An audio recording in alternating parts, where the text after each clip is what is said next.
Welcome to Dialog Choices podcast. God damn it. Every single Nobody's saying anything. Well, it's because you gotta wait a second because the recording might not fucking do the beginning. My end, it was a second. The millennial pause. We can't get into the millennial pause anymore. The millennial pause is it's stupid. It's genuinely Keith, you do genuinely have to wait a moment to start the podcast or it'll be cut off. It's happened before. Your audio's popping so loudly, Keith. It was popping very loudly. Did nobody mention? But Was it popping before we started the podcast? It just started. Cool. I'll just rejoin. Here we go. Is it gone now? This is why we should use the. Tell us about the millennial pause. Is it gone now? Is it gone? Probably. Is the podcast good? For Okay. Yeah, Hi everybody. It's doing it. Hi everybody. We're currently restarting Discord because this is what we go through. Stuff just doesn't work. Called the cafe. Is it working? Are we good? Yes, we are. Cool. Hi everyone. Every old and normal people are here, but fuck them. Bird's here to talk about Unity. Hi Bird. Wow. Technical difficulties can go fuck themselves. Discord's gonna start charging us $10 per minute of podcast we recorded in software. I'm only here for the lecture. Yeah, this is a STEM lecture. It's gonna charge you every time you join a voice call. It's not a STEM lecture. We're here to deliver the fresh, hot news out the press that people have not heard or read about. Is that a lecture? No one has ever heard of this. No, but yeah. No, Bird would never lecture. He's the cool professor. I am the cool professor. What does that mean? He's gonna sit in a chair and like fall asleep and put him like Bill Nye. He's gonna fall asleep like Mr. Gonzalez. Yeah. Okay, cool. Yeah, so I'm here because last week I asked if y'all were gonna podcast about, or we were going to talk about the Unity engine during your podcast, because that was the new hotness right then and there. We're a week out. I think it's mostly calmed down, so that gives us time to at least. They just had a new issue recently, didn't they? Yeah, and people are broadly pretty cool with it. So I think. Wait, they were cool that they took down the TOS. They're cool that with was the pretty new direction early. that it's going. Yeah. Oh. It's still, it's still not 100% decided, but it's simmered a little bit, so it's worth kind of just talking about what the hell happened. And it's an interesting topic, so I figured I would come on and talk about it a little bit. So that's why I'm here today. Welcome, Professor. I don't think there's anything else to be said. We might as well just start going into it, right? What is Unity? Yeah. So, 2-sentence summary. Unity is a video game engine. If you don't know what a game engine is, it's basically the program that actually runs on your computer or console. The game that you write. We're talking using to the gamers. Well, no one knows what an engine is. That's why he's specifying. That was my joke. Dang it, I ruined it. No group of people more confidently talks about something they don't know anything about than gamers and game engines. No one fucking has any idea what an engine does. Yeah, so the engine is what is actually running. When you start a game that was made using the Unity engine, you're firing up Unity, and then your game loads on top of that. You're effectively writing a plugin into the engine for all intents and purposes. Unity is the platform that a play takes place on. Sure, yeah, that's a way to describe it too. Ooh, that's a cool analogy. I like that. A lot of very pretentious people will then say stuff like, "Oh, you didn't actually write a game. Your Unity wrote your game, and you just provided a bunch of feedback into it." So that's going to be I didn't invent English, but I put it in the formation to make a fucking sentence. Thanks, I appreciate that fucking criticism. Yeah. So, that being said, a game engine provides a lot of really, really nice benefits, like cross-platform things. You can write your game on your Windows computer, and by and large, you can trust that it's going to run on cell phones. If you go that extra mile, it will run on a PlayStation, an Xbox, and basically you don't have to change anything on your end when you're developing the game to get that to work in a perfect world. Will it work on my Ouya?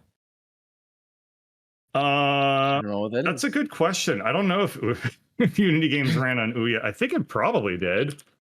Ouya was just Android, so presumably, yeah. Oh, okay. Finally. Yeah, so there you go. And importantly, regarding Unity, 50% of the published Steam games use Unity. Yeah, Unity is insanely popular.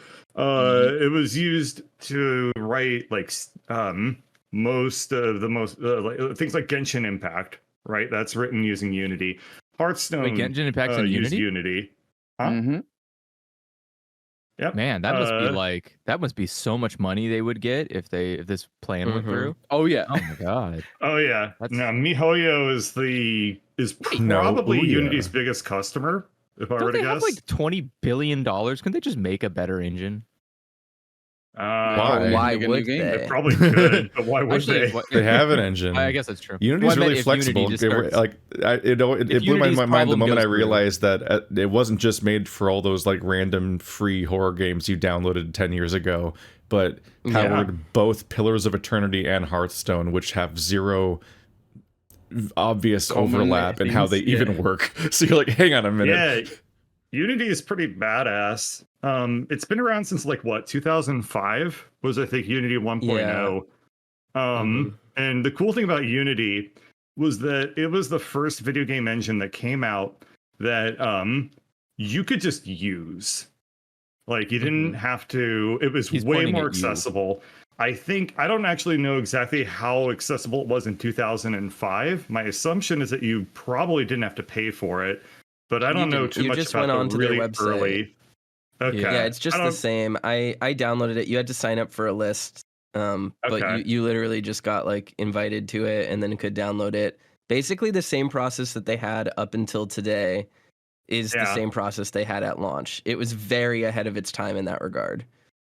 Yeah, it was really cool. I mean, my experience with Unity, I tried it out for the first time in I want to say 2012 or 2013, and there was something incredibly moving, maybe is even the way to describe it, as I was able to write an online multiplayer 3D game. And I never thought I would ever be able to do that my entire life. Being able to do that at all was amazing because everything else was licensed to hell. Like if you wanted to use Unreal up until relatively recently, that was like you had to throw down like $400,000 or $200,000, something like that. You had to do it through a business as well. Like you couldn't just do it as an indie person. You had to like incorporate and then send in I mean, you could do it as an indie person, but you had to apply as a licensee, which meant having like a professional business account and like setting up a relationship with Unity and getting an account manager and stuff like that.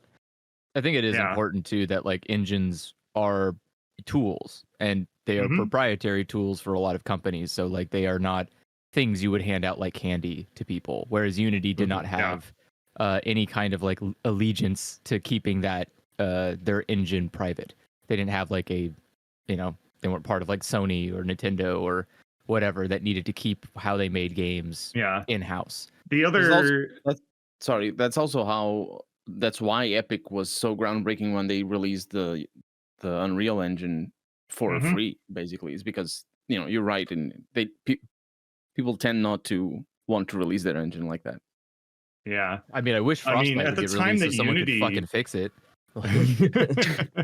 At the time when Unity came out like that, there were other things that were basically free in the same kind of way that Unity was, but they were all 2D. Right, like you RPG Maker existed for like 20 years, right? Yeah, there were 3D engines at the time already, but they were very niche and required a lot lot more. Required more programming knowledge than the average. Oh yeah, much harder to invest in. Absolutely. Yeah.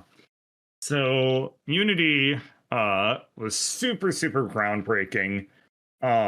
And eventually, they were able to compete with other engines over time to force other things like Unreal to go to a royalty model where they like if you make a game using Unreal, above $1 million, I believe, is the amount.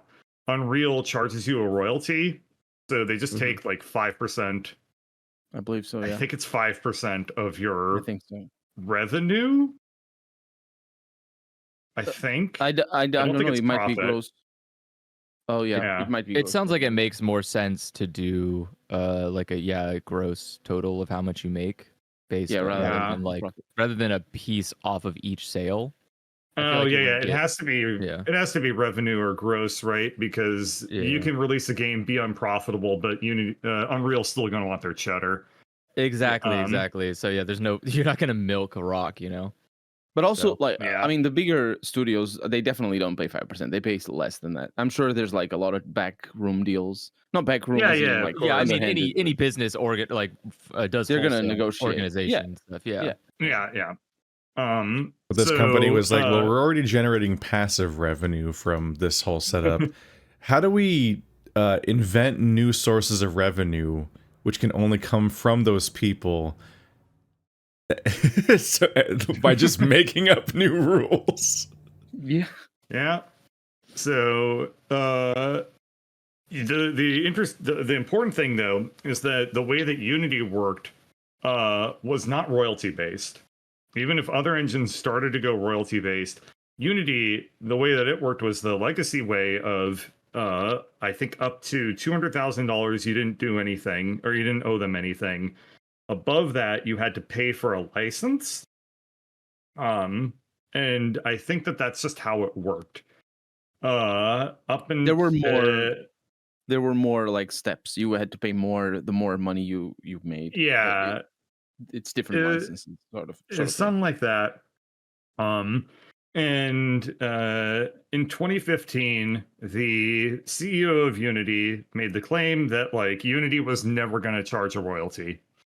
They actually claimed that in the past. I didn't know that. They did. Yeah, most businesses claim lies. Yeah. Well, yeah, but especially the CEO. Let's fast forward. I think that pretty much covers everything that's interesting about Unity that's up a until good summary of Unity. Like last week, right? So last week, Unity, actually, let's set the stage a little bit more. A couple of years ago, I think 2 years ago at this point, Unity decided to change from being a private company to a public company, which means that they IPO'd, they started releasing stocks, you can trade it on the stock market, et cetera, et cetera. They answer to a board of people who don't actually understand the market. I was going to say, this is an incentive structure that famously improves companies. So I mean, it improves their profit. Unity IPO'd at $75. That's not too bad, actually. Since then, okay, so a bunch of shit happened, and today the stock price is $31. That's bad. That's bad. But it's never been above 75. 75 was, I think. I have no idea what the max is, but the important thing is that Unity has bled money. Like, absolutely terrible performance. It's good that their CEO managed to get all their stock sold before this happened. Actually, I'm wrong. They did peak at 191 somewhere around there. Oh my gosh. We shouldn't. I just want to interject here. The story about the CEO selling stocks is a headline that has been explored very deeply, but understood very poorly by most people. Yeah. So we should hold off on talking about that until we get to the point where it's relevant, because there is much more to that story than the knee-jerk reaction of that headline implies. Agreed. Yeah, it's not necessarily insider trading. It's not. I don't think it's insider trading. I think it's an indicator of their attitude towards. I feel anyway, an indicator of their attitude towards the company. It's also just anyway, not just the CEO, which is the whole. But so last week, Unity decided, like all other tech companies right now, which are extremely hurting for cash, that they needed to up their revenue. Everyone's broke. Everyone that relies on venture capital is really fucked right now. What but happened? anyway, so Unity decided to change their pricing scheme to introduce royalties. And the way that they introduced royalties was fucking absurd. Uh-oh. They decided to charge you 20 cents per installation of your game once you crossed $200,000 in revenue. For context, yeah. For context here, for people who don't understand how big a number 20 cents is, 20 cents sounds like nothing, but like let's using my experience, for example, like film royalties are like really famous actors who make a lot of money off of films that they are in make like a fraction of a cent per purchase of a film. So the idea that a game studio would owe 20 cents per install, not purchase, install. Not user either. It's every time a user installs it on any machine. Should give you a grasp of the scale. Because one of the other things that I've noticed is that a lot of people reacting to this news went like, it's just 20 cents. Who cares? Well, but like 20 cents. The internet knows math. Yeah, is a lot of money. On the flip side, this absolutely exploded with randos that don't know anything about Unity because it's so immediately apparent how absurd the idea is that you charge for every install you ever make, which means that like even though no money is passing hands, you can keep charging the developer money. Like you essentially force the developer to have a transaction with the engine maker every time you, for free, install a game while not being part of the agreement, so you have no stake in that choice and can just keep doing that just because you're like a little too reckless with your install choices or something, or have too many like Steam decks or whatever. It's like it was a wild premise. Or if you're doing it on purpose, like imagine people just want to harass. People were talking about how like Gamergate style people could intentionally 100%. Target people by going out of their way to charge money for them. Yeah, my first thought was just to weaponize it. That was like the easiest. I mean, that's the first. Yeah, absolutely. It's just worth like looking at that scale and like, again, not to press the point, but like, you know, Tom Cruise or whoever big movie star you want to think about, like a good royalty payout for them on a single movie they work on is like you get 0.005% of all sales. Like that's like a holy shit. Like that's a payout, you know, in perpetuity. Fucking Unity wanted 20 cents per install. This is just on its face insane math. You wouldn't install a video game. And the worst thing, I don't know if you're gonna. I'm gonna let you keep talking about it, Bert. Sorry. So I'm not gonna get to the worst thing. You get it to the worst thing. Oh, there's so many worst things. There's so many worst things. Don't you worry. There is so much to unpack here. So obviously, people were saying like you could be malicious about doing this. So I mean, just to again state the obvious. Per install, you know, if you uninstall the game because say it broke or you're just making disk space and then decide to play it again later, the developer has to pay multiple times for you every time you do that, which is a totally normal thing that everyone's going to do at least a little bit of. So you're a bad person for installing games. Yeah. If you want to be malicious, if you want to be malicious, you can fire up a script. And then you can do things like use virtual machines, all sorts of tech. And you just fire up a script where all you do is just keep installing the game over and over and over again. And you can probably reasonably install a game like hundreds a couple of times per hour. You know, let's say at least 10 times per hour. If it's a $20 game, within a day, you can be costing the developer money. Is it? Do we know? Sorry, do we know if it's based on downloads and installs, or is it just no? It's just installs. Yeah. So like when the execute, like the exe runs. Yes. Oh man, So you could Dockerize that. You could literally Dockerize that and make a 100%. swarm in like under a second. Well, my god! The other thing about this was the lack of clarity, because I know a lot of developers were like, "Wait, does this affect test builds? Does this affect us in house? Like, is our internal installs on playtest and dev machines and us pushing to prod and stuff like that going to count against us?" And Unity never answered the question. They did now. They did answer it now. They clarified a little bit around demos and around certain Gotcha. like that. Yeah, they pretty much said it's only for release builds. So only for like absolute public available. You probably need to release activate build like a is thing.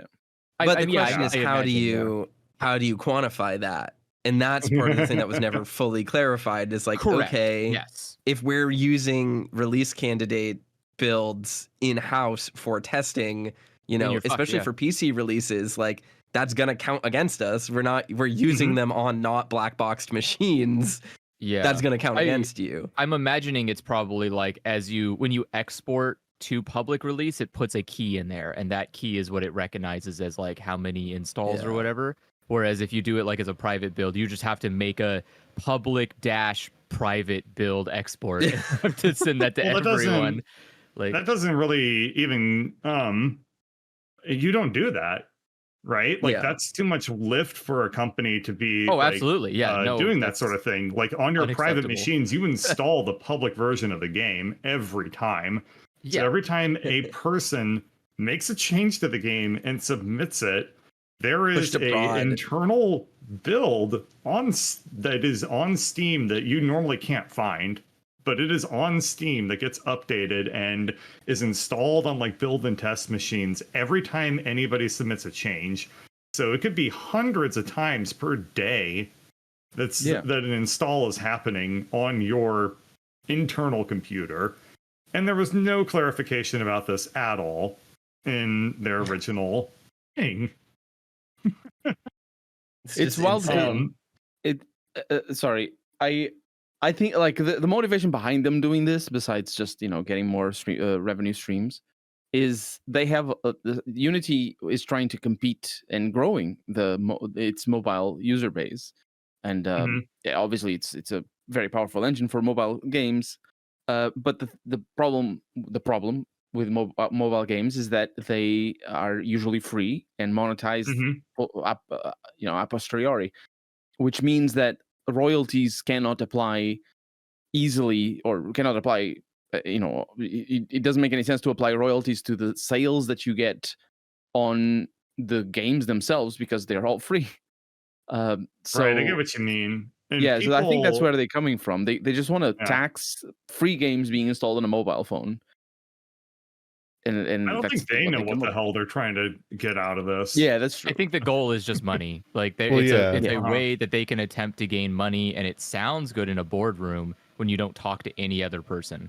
Like it just that's the thing, is so many tech companies keep making choices like this, and every single time I'm always like, did they genuinely never anticipate the response or even the questions they would receive? Or are they just playing dumb? No, the politics behind this are actually way more complicated and interesting. And this is something I can speak to. Yeah. So in the United States, when you are a public company, you are beholden to what is basically referred to as the needs of shareholders. If a company is held in contempt of the needs of the board and the shareholders, they are liable for all sorts of legal ramifications and fees. So don't go public. So by going public, let's say 50,000 crypto bros go like, we want more money, we need you to get the shares up. And then Unity does something that directly leads to, even if it's like them ignoring the board or ignoring the shareholders because they know in their heart of hearts that like this is actually not going to go over well, the board and the shareholders can still hold them in contempt of their needs, the concerns of the shareholders, because they didn't listen to basically the people who actually own the company, which is the people who own the majority shares. So Unity, this is part of why people like the CEO and the other high-ranking individuals at the company flushing their shares before this went public is such a big story because it shows that there was internal strife at the company, because the people who were in charge at the company level were saying, this probably is not a good idea. No matter, it's very easy to point to John Riccitiello, who was the CEO of EA, like one of the most money-grubbing people in the world, and say, like, he's out of touch, like he put microtransactions and he wanted people to pay for ammo reloads, like it's all his fault. But a lot of these decisions point to this idea that, like, basically everyone in charge at Unity knew this was not going to go over well. But and just to quantify that, there's like 20 public records of individual people outside of John that all sold at like roughly the same time. Yes, John is even the top. Yeah, how much he was not the biggest were selling. seller. Yeah, it was insane how many of them did. So basically, all of this happened, and yet the changes still went through. So what do we take from that, from a market research and from like an insider perspective? Well, that indicates that there were people even above them saying, this needs to happen. We need to diversify revenue. If this doesn't change, then we pull out, then we, go after you for tanking the company. Like, as Bird said earlier, Unity has been pouring money down the drain for years. Like, this is years and years and years and years. They've actually become more profitable since John Riccitiello joined than they were before. So, like, the fact that this went through and all of these people in charge tried to flush their money, their stake in the company, just shows that internally there was a ton of strife around this decision, and people realized there was writing on the wall, and that it was coming down from even higher up. So that's the reason why things like this happen. It's very easy to look at events like this from the outside and say, like, oh, well, they're just out of touch CEOs, forcing a change through. Usually this isn't the case. Like, people forget that corporations have thousands of employees, most of them paid specifically to tell the CEO not to make bad decisions. So it is very unlikely. It's more the idea that publicly traded corporations as a concept just kind of don't work. Yes, exactly. and I mean, the thing, and part of that is because of venture capital and because of these competing interests that are able to strong arm decisions and enforce influence from outside of an industry perspective. We do not live in the 1940s where the goal of the stock market now is to invest in products that you believe in, and that you like the products of. The goal is to pump and dump as much as you can to make as much money out of them as possible. And so a lot of these decisions come through from competing shareholders, from when I say influencers, I don't mean like TikTok influencers. I mean like venture capitalists trying to make money off of these things. And so, like, there has been a lot of ire and a lot of scrutiny put on people like John Riccitiello, and I'm not saying he doesn't deserve that. He absolutely does. The dude is just the fucking 100%. Worst. But a lot of scrutiny has been put on them, which has actually obscured the real story of what is going on here, which is one of like massive internal strife, shareholder pressure, board pressure, investor pressure. Like, that's not gonna look very good for a giant corporation-based economy. Exactly. And so people look at this and they want to look at the bad guy, and we're trained by media and we're trained by our low-level Twitter political discourse of understanding how business works to be like, the CEO is rich and he lines his pockets and he's a bad guy. But actually business is way more fucking complicated than that. And the buck does not stop there. So that's kind of the interesting aspect of this and of that part that I was kind of talking about earlier, is that simply looking at John Riccitiello selling all of his shares does not tell the whole story of what actually happened there. But it was good that he sold it while he did, because he did get a way better deal on it than he would have now. It was a masterful decision. Yes, very good decision. Like, if I had heard it coming, I too as an employee would have been like, well, all right, I can spare with like all of my shares, I guess. Like, honestly, I would also be updating my LinkedIn, but that's a different story. Well, a lot of people don't have to because Unity's done what 2 rounds of layoffs in the past year and a half or something. Yes, it's been bad. That's the thing. Like amid all of this that we're discussing, there's like, I understand that the higher ups can see the writing on the wall, but they're not the ones that get fucked. They get to sell the shares at the high or a little bit higher than they would be, and the people the bottom lose their jobs or just have to work for crappy and unrewarding situations. Anecdotally speaking, just to compliment what Toaster said about like a lot of top-down pressure. On the bottom-up side of things, like there were a lot of people in Unity who have anonymously made these statements saying like that a lot of people were aware of this and were pretty desperately saying, "Don't do this." Like the ground, like not just the people at the top, but a lot of people basically everywhere in the company had different degrees of thinking like on this, and a lot of people kind of thought that it would never happen because it was such a patently bad idea. And then when it did happen, a lot of people have anonymously said that it like shocked them because they thought that nobody would actually go through with this, and they thought that they had convinced leadership not to do it, but they didn't. Yeah, but I don't think leadership has the option. That's the real problem here. Is that it's not up to them. So every CEO right there, I said this before, but in Discord, but every CEO out there right now is fighting for their lives, because so many tech companies have just gotten annihilated in the stock market until relatively recently due to rising interest rates. And just to kind of briefly explain why that works is like the Fed raises interest rates, so venture capital can make investors can choose to invest in either the U.S. government by buying bonds, or they can invest in private companies. When the Fed raises interest rates, it becomes more attractive to invest your money in bonds in the U.S. government.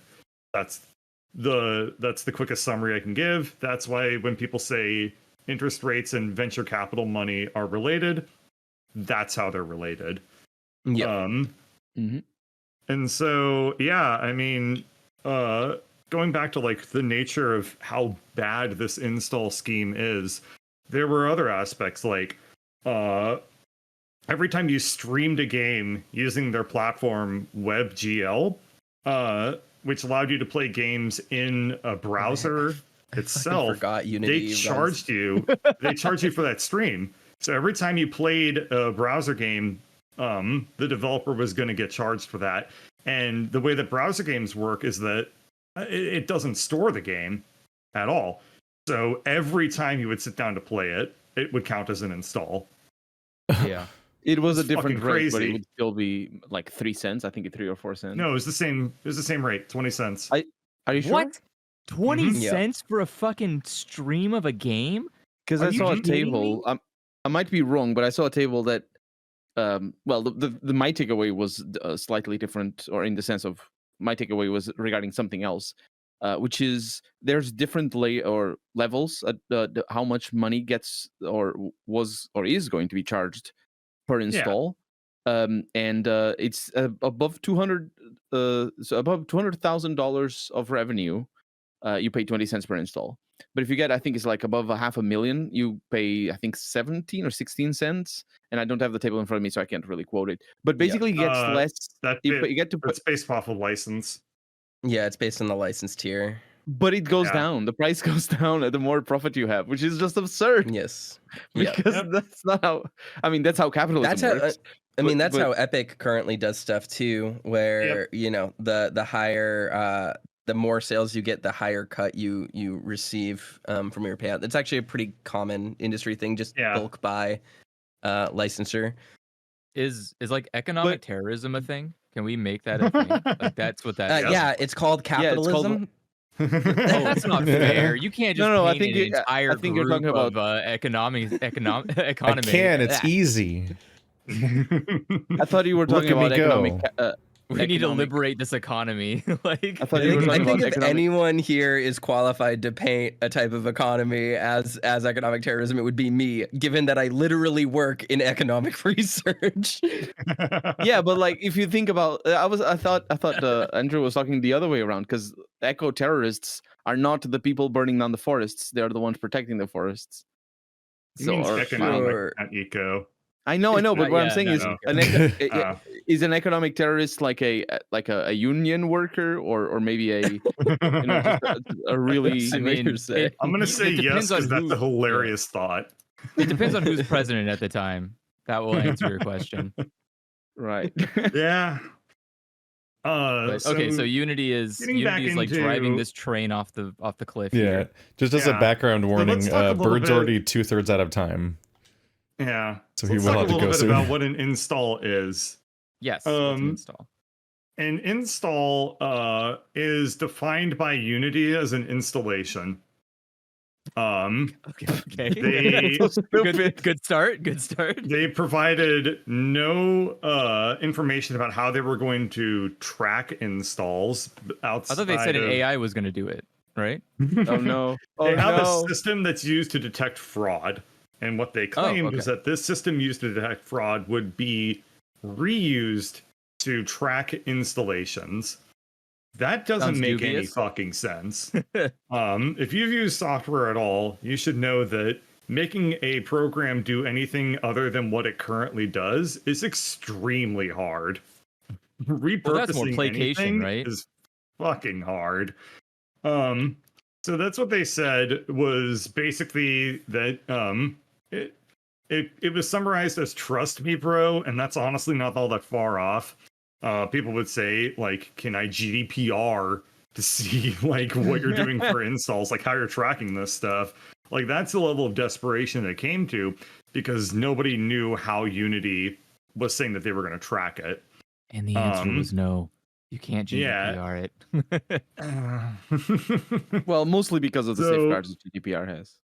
Yeah. So, I mean, this was just through and through fucking terrible. There were some other crazy things that came out of this. Unity said that they would not charge you if your game was being if you were donating your profits to charity. So the issue is that not a whole lot of games really do that and go above that threshold, except for a couple. And one in particular donates to Planned Parenthood, and they reached out to Unity and they were like, my charity of choice is Planned Parenthood. Does that qualify for like being exempt from this policy? And Unity said no. Oh my god! That Planned Parenthood is not a charity. Of course, it is a political group. A political group. Holy cool! It is exempt. It is not exempt. The gamers once again said there are two genders, men and political.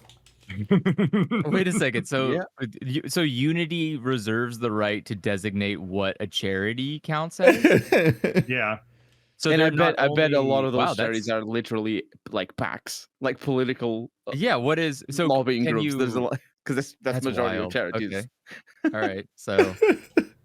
Yeah, that's of course that's wild. Okay, so charities are exempt from this. That would be nice. Except for Planned Parenthood. Except for Planned Parenthood, which is fine. That's I guess. But if you donate to PragerU, that's fine. That's a charity. Oh, well, it's an educational system. You that would an educational system. I love.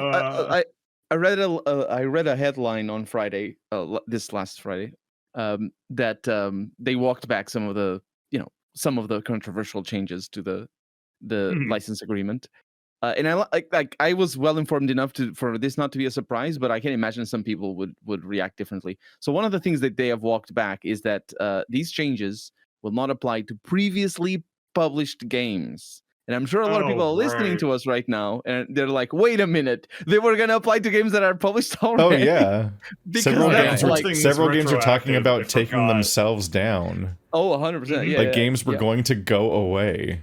Of course they would. Yeah. I saw tweets from developers that have relatively that are at least well-known games, and they were like, "Better grab our game this year because it's going away next year." I would be. I'm shocked to see that Steam wouldn't step in and be like, "Excuse me, you're hurting my revenue stream. What is happening?" Like, oh my god. I don't think. Yeah, I forgot to mention that this all applied retroactively starting on January of next year. So if your game, if you never updated Unity, if you, even if you updated to the new version of Unity, it's still. Even if you didn't update to the new version of Unity, this still would apply to you. How I don't know. Sorry, can I ask how does it apply? Because it has to be. It has to gauge that. Yeah, how are they tracking this? How are they tracking the? I don't know. Like I'm thinking of like a shitty SCP game that was made in 2010. Like how the hell are they tracking the installs and that shit? I mean, no step of this process was designed to be functional. That's cool. No. Like all the people who had to implement it also knew it couldn't happen. But, yeah. I like the idea of a toothless threat where they're like, we're gonna charge you, and it's like, okay, try me, and they're like, well, that's not $1 million. It's not toothless like, though. They shot themselves in the foot. But they can't prove it. There's no way they could actually prove how much someone owes. You could just go to court and be like, okay, give me the receipt. I think that's on purpose, so they can charge whatever they want. But you still can win a lawsuit if they can't produce a fucking receipt. If you go to a judge and say, this person's saying I owe $2 million, where's the proof? And they go, well, a robot is like, robot my ass, where the fucking receipts at? How many installs did I do? Like, I'm not going to listen to some dumbass bargain bin robot who's just going to sit there and be like, whatever you want, master, 2 million. There's precedence for that, at least in the US. That's the thing. There isn't. I don't think any other system in the world has ever like designated a profit system through an artificial intelligence. Like an AI just guesses how many downloads you've had and then charges you like based on that. I think fuck knows how they're going to track it. They never said anything. Like a business, they probably have heuristics. Every business in the world would be doing that if you could do that. I would go to like Safeway and they would charge me $100 for like eggs. They would say like, "Oh, the AI assumed that you bought 500 eggs." Like, there's no spoiler way. alert: the newest pricing scheme, without getting into any details about how it's different mechanically, you self-report your revenue now. I sold one game. That's an admission that they never had a. They didn't have the tools to do this. Yeah. Self-reporting. I don't know how they ever could have. The history of ever. They probably have. I don't know how they could have either. It's on its face absurd. I'm sure they claim they could.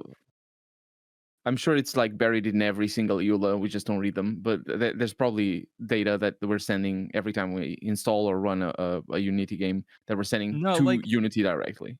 But you still have to. But again, that is possible if you would have done that in the beginning. Like you would have had to have known. They probably have, right? No, they didn't. That's the thing. Didn't? I'm telling you, there's no fucking way that they had the foresight to think of this idea.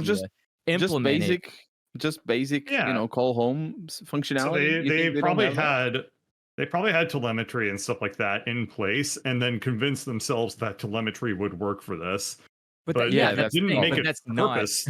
Yeah, they can track fraud, basically. Yeah. They're trying to reuse telemetry for a new purpose, and it's like, okay, is that going to work?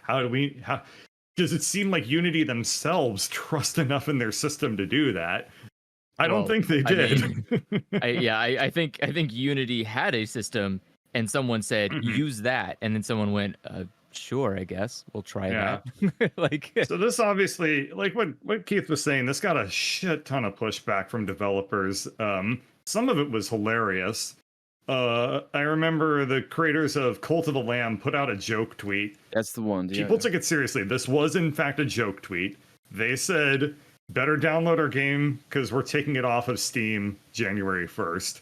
That's a very bad idea if it's supposed to be a joke. Because no, it's a good idea because people get their games. If it goes, it's a bad idea because one, it becomes public consciousness that your game's going away, but also if a bunch of people buy it based on that false premise, then you could potentially get sued. I think they took the tweet down because people didn't realize it was a joke, but that spread like fuck. If there's several reasons that tweet is bad if it's taken sincerely and isn't sincere. Yeah. So they were one of the first pretty well-known companies to really react to this. The Devolver Digital put out a vague tweet where they were like, it's very important to tell us which engine you use when seeking a contract, something to that effect. Wow. Which, when you read between the lines, they're basically saying we're most likely not going to take Unity games from now on. Like, if I were them, I would that's devastating. It's vague. That's like but I think that's really what they're devastating. Because the thing is, they can walk back everything. They can say, "Okay, guys, no, that's fine. We don't do anything. It's fine. It's the same as before." But the cat is out of the box. They have broken all trust with the publishers and certainly with the developers. And and if you piss off your developers, that's one thing. And when you piss off your publishers, that is so bad.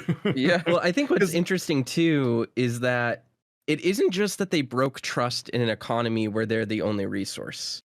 They broke trust in an economy where there are multiple other well-documented, fully featured, easily accessible engines that anyone can just switch to. And that's not to say that it's not going to be a learning hurdle or, whatever. But we have Godot, we have Unreal, we have fucking, if you want to make a 2D game, fucking make it in Game Maker. Like, it's fine. Like, you can, hey, guess who's still around? Easily access RPG these Maker's things. still there. Go back. Blooming. And it's good. And it's good these days, actually.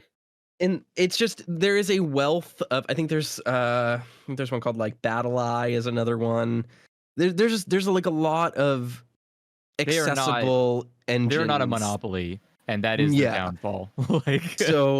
So this isn't just a case of oh no, they broke our trust, but we're stuck with them, so we may as well just keep using them. Yeah, this is a yeah, exactly. It's not an Adobe situation. This is very much a well, bye, just wave goodbye to them. This isn't 2005 anymore where Unity is the only option you have to make an indie game. Certainly Unity is ubiquitous and very well documented and has tons of plugins and assets like that, but the same thing can be said about Unreal, Unreal is just as wealth. There is enough wealth of people telling you how to use Unity as there is Epic or as Unreal and Godot and RPG but Maker. Also, there are, it's hard to be in the dark when you choose a new engine. You're not going to be I don't know what to do. But you also have to consider that game development is a little bit different than other production environments. So if you're just producing a video, you need certain encoders. You need to be able to work with cameras or there's a bunch of requirements that are kind of static for the moment, but you just sort of settle down and you have that.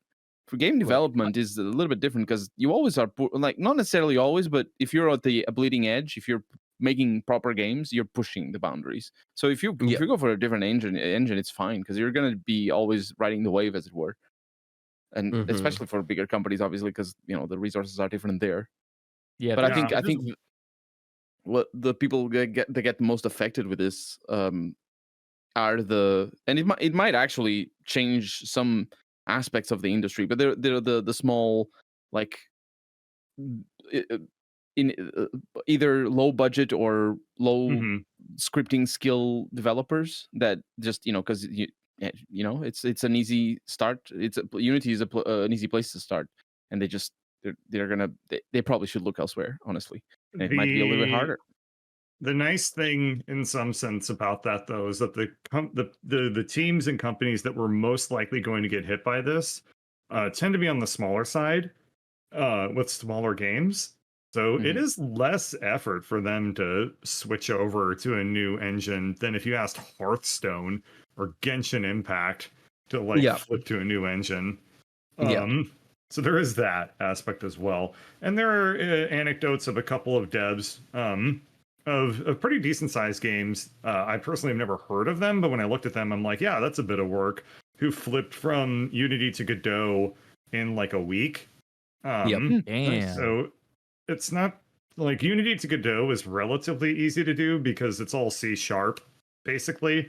Unity to Unreal is a bit of a pain in the ass, but it's not. If you already know Unreal, then it's really not too bad. If you're learning Unreal for the first time, that's going to get pretty dicey, but it's doable in a couple of months if your game's small enough and you decide to crunch your ass to get it done. Look, let's not beat around the bush. All creative types are used to immediate failure of tools and having to relearn and redo things all the fucking time. So you'll get used to it. Very fair. Yeah. Does Unreal use C++ instead of C#? Yeah, it's C++. Wow. Yeah, it's only a C+ student. Yes. Yeah. Probably more powerful for optimization though.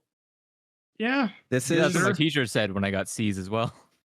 This is so unrelated, but I just want to say, as a non-developer, it took me forever to learn that C++ and C# were different things because I just always read the ++ as someone not knowing the hash mark existed and making a little hash mark with two plus signs. This is granted, this is like when I was like, 10, 12 years old, like reading about it on forums and stuff, but it took me until I was like an adult to know that like, oh, C++ and C# are different things. Are they the same key on the US keyboard? No, they're no. I mean, one's just a plus and one's a hashtag, but it read to me. Yeah, it read to me as a like as like someone like just not understanding, like a false cognate of some kind. Yeah. Funny. The Nelson Mandela of C#. So another aspect to all this that I think is pretty amusing, Toaster and I and a bunch of people, we were taking bets on what's the thing they're going to walk back to that we think is the real thing they're actually trying to get you on with their new pricing thing. Do you think this was all a new Coke thing? Well, yeah, you always go hard at first, and then you go like, man, I can't believe everybody hates that. We'll leave everything in place but this one thing. No, you absolutely look at Amazon do. Prime. Look at Amazon Prime. They're upping their price, but they're like, oh, if you don't want to pay the new price, you can get ads if you want. They say other words, but that's basically what it is. You have to. Different industries have different dumb idiots running them. So those dumb idiots come from different fields. Is what I'm saying. Like it's going hard at first to walk back is like, I think that's a dangerous strategy. Honestly, I think especially this is a habit most tech companies do. They will come out swinging real hard, and then someone will go like punching back in the face, and they'll go, "Whoa, bro, whoa! I was just joking. Like it was actually just a prank." And then they stab you in the gut, and you're like, "Well, what the fuck then?" Like we've listened to your complaints, and this is what we're actually rolling. Like that's very much what it is. That's so we were taking bets on it. We thought it was going to be AI because the newest version of Unreal comes equipped with their generative Unity embed. Thank you. Their generative AI called Centis. I was wrong. I thought it would be like they roll it back and it's like, okay, Centis is now this credit-based thing. You're charged you're charged every time you use it, but like above a certain amount you can get credits and it's like less expensive. I thought it was gonna be something like that. I was slightly wrong. What it actually ends up being is that if you opt into using Unity services, you would get a credit that way. So if it's like all of your game servers are hosted on Unity's proprietary game server thing, all of your accounts, all your player accounts go to Unity's player accounts, all of your data is stored on Unity's data platform, everything like that. And, that's all the cloud computing stuff. And cloud computing is a well-known, incredible cash cow with vendor lock-in. Like moving data out from Unity into Unity Cloud into AWS, for example, would be really, really hard. Venture lock-in, Jesus. And the other aspect of this is that it just gives, like, if the end goal of this was to diversify revenue streams, that becomes a revenue stream. The reason for that is by locking into a platform, you are able to get analytics, which you can then sell. Not just in terms of big data sales, but in terms of like, well, you want to know what players will be most likely to play your game? Buy our player data and we can show you and you can target them and like stuff like that. Yeah. So, Bird. That's how they work too, is like this a la carte by usage thing. So it's like, okay, all my data's on there. And they're like, hey, your data's on there. What about this feature? What about this feature? And then they're like, oh, it's only this amount per 1 million usage. And then sooner or later, your monthly cloud bill is fucking up to your eyeballs. Yeah. Because and part of this is stuff. Yeah, tiered platforming is very big in service as a service industries, and I mean this is something literally I work in. Like, you know, you're always trying to incentivize buyers to be like, all right, well, you have an account with us, and like let's say you bought this license. Well, with this license, you're in our premium bronze tier, and that will give you access to this dashboard and this dashboard. But if you upgrade to buying, you know, this license and that license, well, you'll get a credit, and that gives you up to premium silver tier, which gives you access to, you know, 45 reports rather than just 10. And like, you know, you just constantly build on top of a service on top of a service. So Bird, you said you were wrong about your predictions, but really the only thing you were wrong about was it wasn't to get people into the AI suite. Yeah. The AI suite is just part of their tiered platform. Which is, right. you know, you were looking a little bit too myopically. The whole thing is that now every single tier has its own benefit, and they're trying to get people into this ecosystem that they can then further monetize as a service, if that makes sense. It's just, it's so predatory.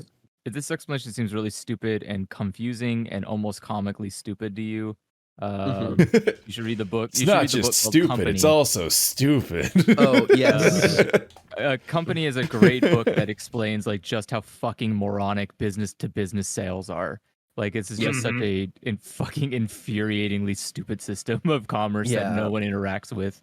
Like, well, you bring up a really good point here, though, Andrew, and that's that this whole thing, like, I think the thing that took Unity by surprise by this is that consumers in the target demographic sense reacted so strongly to this. Yes. Because this is by and large a change that does not affect, you know, you and me. It affects Bird, you know, and it affects, you know, other developers and stuff. But like Andrew and I shouldn't be sitting here giving a shit about this, but we did. And like people by and large did. The thing about this is that this was primarily a B2B move, business to business. Yeah. And the weird thing about this, though, is that Unity is not in a space where it can really do that, because Unity operates in a strange gray area where technically its clients are businesses, but the businesses are its consumer level purchasers. Yeah, so, you made the mistake of fucking with people whose entire revenue stream comes from like a quasi parasocial relationship with their customers. Like they need to be really intimate they with basically their customers. fucked with YouTubers. Yeah, exactly. And so because you fuck with somebody who's like, oh, well, I know you love my game and I love you guys, but I'm canceling the game. People are like, I'm going to fucking kill Unity. And they're like, wait, what? Why are you going to kill me? The guy canceled it. It's like, yeah, but it's your fault. It's like, uh-oh, wait. That wasn't the end result. So yeah. I think with that too, though, I mean, the bigger thing is that like the way Unity's model works, its customers are not all big businesses. Most of them are Joe Schmo making a game in his garage like it's 1995. And so when we talk about business versus consumers on a market level, like for my job, when we talk about business to business, we are talking about like, okay, you are dealing with two, like me as a legal entity selling to you as a legal incorporated entity. And the rules around that and the strategies around that and the way that your capitalism works when doing that is fundamentally different than when you are selling to a consumer, which is someone who is just like an individual data point. The way that Unity fucked that up was by going like, oh, we're selling business to business because, you know, we're selling, you know, our Unity engine, we're licensing it out to all of these game companies, without realizing that like 95% of their business isn't game companies, it's individual developers. And this market cannot be split out on a B2B style level where it's like, you need analytics platforming and all of our tiered systems and our credit-based buy-in when Nobody people that are using the engine when they're exactly small. Like you're dealing with like you're dealing with some e-girl that's making a platformer about a cat boy newspaper deliver man. Like this is not the people that you should be targeting with these B2B service as a service changes to your model, and it just on a fundamental level didn't work, and that's why there was so much backlash about it.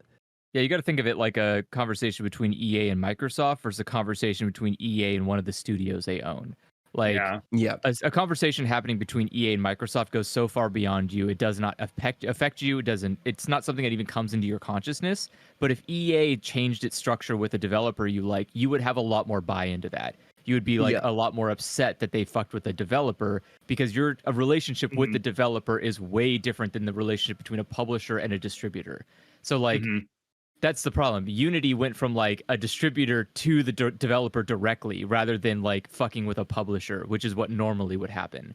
And so because they did that, you as the consumer get like a secondhand experience of the business travesty, so to speak. And you're and so now you're reacting to it rather than what Unity would be used to, which is like, a business insulated from its community being affected by something. It's just such a uniquely wholly fucked situation that, again, as we said, I'm sure hundreds of people were like, please don't. Like, you do not understand how bad this decision is. Like, it's interesting. It's fascinating, if you will. Like, just so carry on. No, from a market perspective, it's just baffling. But I mean, it's a good example of like how these things can backfire and go wrong, and like why. A good lesson to learn, old man. Keep your fucking hands to yourself. Like, like literally. So Bert's pretty out of time. What was like the resolution? So they did eventually God. I have to pull it up in front of me because they slapdashed this shit together in response to all this backlash. It came out like 5 days ago or something. Yeah. And it's so bare bones. It's like a paragraph long, and they're basically just saying that they're going to charge what is it? Like a royalty fee where you can get like 2% off your monthly gross revenue, or you pay the runtime fee. And if you do the runtime fee, you self-report how many installs it was. The threshold is now $1 million, and this all That's only still applies pretty if low. you upgrade your game to the low. latest version of Unity. Oh fuck, that's awful. Wait, really? Yeah, $1 million is not a lot of money for a game to make. That's when you per have year, to, though. When you have to pay several people for years to develop it in the first place. I mean, the big thing here is just that we're moving away from their internally estimated AI generated install numbers, and we're also it's basically also pulling back from the retroactive installed and the vendor lock-in that they were arguing. Yeah, right? And the vendor like lock-in is the other company and you want to know the analytics of your game, go onto the subreddit, just peruse it for 3 days, 2 days, and you'll get all the data that you need. Honestly, like you don't need to buy like some crazy fucking business analytics Kibana based dashboard Grafana thing. Like you just sounds don't. Like you don't listing up a pop singer's name or something. I don't know those suits. I don't know what's being said. It's just I'm just name dropping the trendy ass analytics things. All shit that I do on it. I work with on a daily basis. Yeah. Like you don't need a lot of this vendor lock-in stuff, and they got rid of it, which is great. And their current thing is pretty normal, right? Like if you strip it down to the most basic one, a 2.5% revenue share above $1 million gross is standard. It's actually pretty boilerplate. 2.5 is decent, cheaper than Epic, cheaper than Unreal, more expensive than Godot. More expensive than Godot, which is that's because Godot is free. We mentioned it earlier. It's free. Godot is open source. I've been waiting for that explanation. Oh yeah, Godot is open source. It's free, and it's free in a slightly different sense than like free as in it doesn't cost money. It's free as in like the intellectual property of it is free. And that's like a whole thing that is going to take way too much time to explain. But like when I say it's free, I mean it is free. Like you will never Fossey get anything free. like this. Yeah. Linux people like Godot for that reason, it's that kind of thing. Yeah, people with very long beards will probably say it's the only game engine that you can use ethically or some shit. People like who that. care very strongly about Og Vorbis really like Godot. Jesus. These are all made up fucking words. very You can't trick me. specific. I care about Ogvarvis. What is this? You don't install proprietary MP3 drivers on your No, I of course down I with don't, but- MPEG.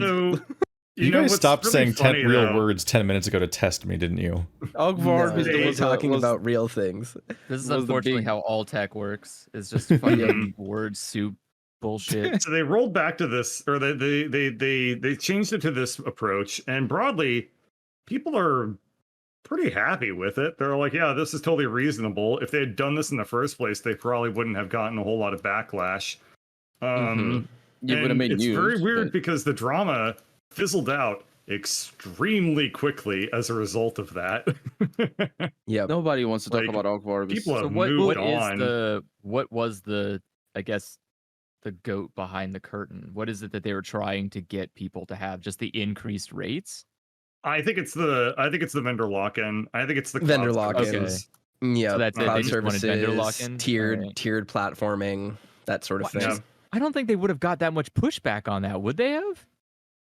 No, So I but mean, they so- tried the door in the face technique, and they were probably thinking, okay, people are going to hate the runtime fees. We'll roll it back to just the vendor lock-in core stuff. But it was such a monumental pushback that I think they had to drop basically everything they were going for because it was that bad. I mean, a big thing here is that, and the other thing is that now they can go to the board and they can go to the shareholders in an investment call and say, we attempted to do this. It was not feasible, like we said it wouldn't be. And you can't hold it against us for rolling it back because we are now protecting your interests by rolling it back, that sort of thing. So it's a culpability thing. Somebody wrote down that all of this was going to happen in advance and is just like holding it up now. Like this is 100%. So yeah, I'm pretty much out of time for the day. I think that sets the stage. We covered a lot of interesting topics. Toaster, you know a ton about business to business stuff in this issue, so you can probably keep going with it if you want. But I gotta bow out. Bird's got to return back to his corporate mandated mining of the gaming mine. Yeah, I'll read comments in this video. I'll respond to any questions that people have about it. Bird has to go back to the mines to be on Discord. farm more smooth love you can potions. keep sending me stuff. But I gotta head out now. Thanks for inviting me. Thank you for nice chatting, Bird. Teacher. I appreciate it. All right, bye. Bye. But yeah, that's Unity. That's the Unity thing. I think there's we tricked still, you guys. It was obviously- another podcast about capitalism. It was another podcast about capitalism. It always I think is. the interesting thing here, and this is something that Bird and I talked about when this info first came out, is that this issue will outlast the drama that was caused by it. The ramifications of this event have not even remotely been started to have been felt. And I know that sounds crazy because every developer is now saying, like, we don't trust Unity, we're not going to use them. But, like, this is going to be something that will have ramifications for the next few years, not just in this immediate, post-event space. So there's a lot that's still yet to come from this. I'm sure there's going to be a lot of exposés, a lot of stories. There's going to be a lot of things that we learn about how this even happened to begin with in the next few years. So if there's any lesson for consumers to take from this, for lay people, it's that, yes, people were right to be furious about this, but also that stories like this are way more complicated than the surface level seems, that there's way more politics behind the scenes than it might look like, and that, like, sometimes it might feel correct to just, like, point at a CEO and be like, they're out of touch and they're wrong. But really, it's way more sinister and way more serious than that. And there's often a story underneath the story that makes this sort of thing more complicated than it is. So I think we'll be learning more about this for the next few years to come. So keep an ear to the ground when it comes to Unity and game development engines, because it's going to be affecting a lot of studios. As the prophet Smashing Pumpkins once said, the world truly is a vampire. You didn't say the truly bit. Yeah, that was me. Maybe, yeah. I was saying he was correct. He was being liberal. Because we create systems that are just designed to suck value to the point where eventually they become the self-perpetuating nightmare that no individual person is in control of, but no one can stop. Extremely interesting, given that the very leftist leaning of that statement. Because Billy Corgan is insanely not cool. Conservative. Billy Corgan is. Billy Corgan is exceptionally uncool. Yeah, wow. Libertarian, anarcho-capitalist, like crazy person. So he probably was just talking. I've never seen a more disappointing person wear a giant mirror dress. Yeah. Well, is a vampire be about rich taxing? Like, yeah, literally about governmental taxation, basically. Yeah. The world wants to make billionaires pay their fair share. Doesn't quite have the same or not even fair share, just a little bit at all. I'm not paying. The world thinks that billionaires should also be held accountable to society. I think these sort of flare-ups are so important, though. Like they will always happen they will always happen as long as capitalism is a thing, and maybe what comes after will also have the same problem. But this is the sort of stuff that people hang on to as sort of formative understandings of the reality of the world. Is it like capitalism problem, or is this just like a uniquely? This is what like stock market creates a problem of, because I don't think it's that's capitalism. That's a problem. Stock market is capitalism. There's other. I think capitalism is more than just a stock market. There's other parts. It's a lot more than that. It has more problems if you want to get to those too. But I'm saying that like it contains multitudes and they're all fascinating new punishing structures. You can't have stock market without capitalism. That's it's correct. Dependent on the system. I am saying that I think in this, if for Unity's specific case, one of the bigger issues here is that this is the culmination of why you don't do, like, why publicly traded companies are fucking absolute messes, is because you have this secondary profit scheme going on behind the business, which itself is supposed to be the fucking profit scheme.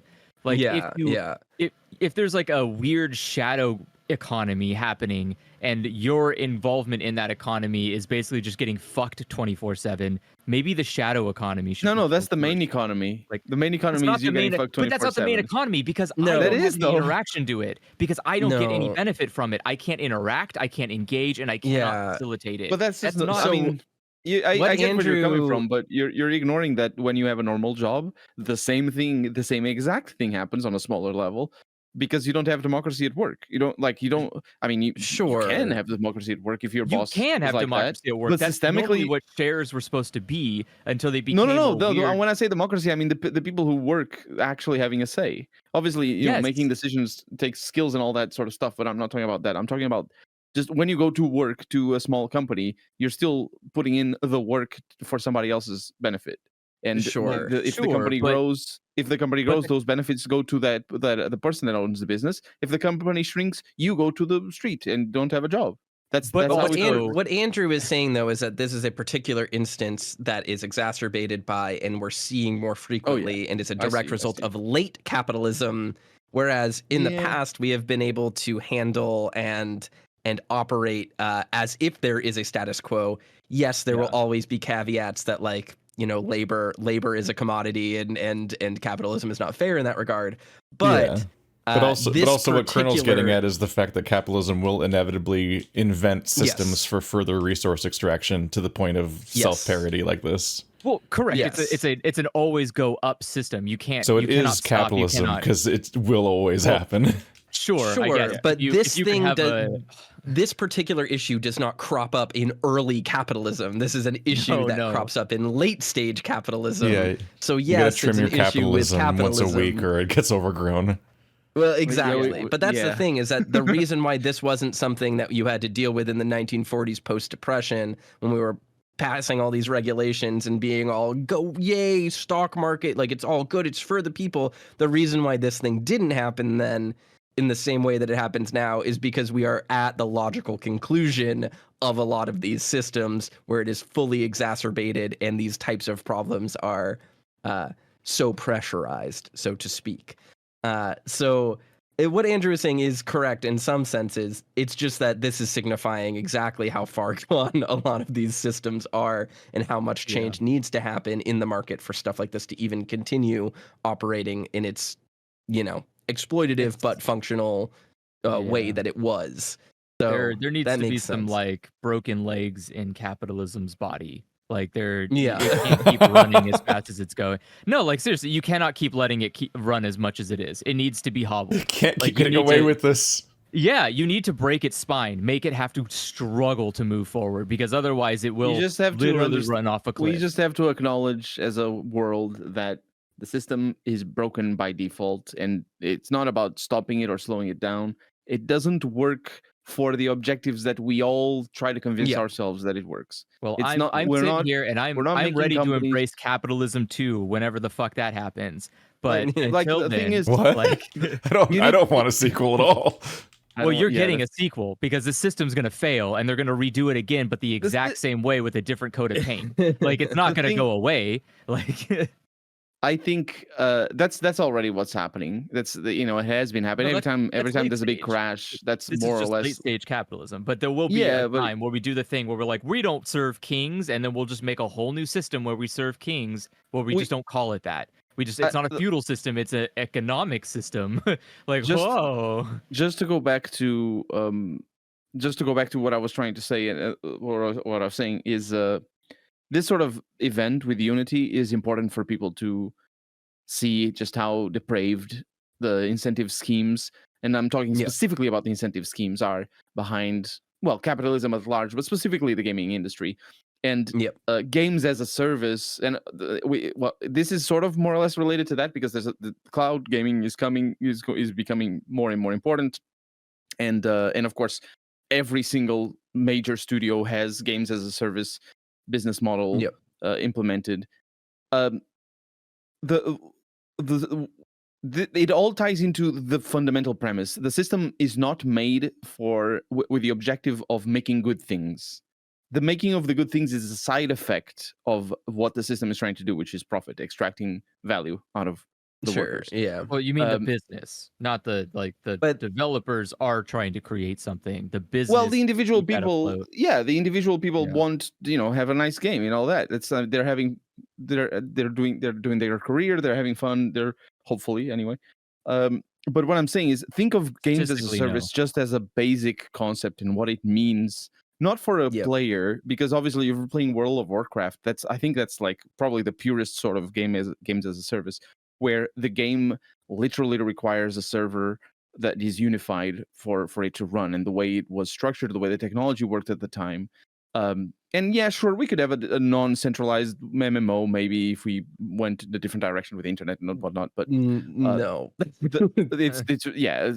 it's not feasible right now. What I'm saying is, the service part of things is easy to understand when you think of it as this game requires that, but they also made StarCraft 2, which is not games as a service, but they want everything to be made as a service, as a game as a service, to the point where right now the attitude of including the attitude of the Unity CEO as well, because he said, like, if you're not charging for reloads or whatever it was, you're an idiot, or if you're not maximizing the profit revenue, whatever, you're an idiot.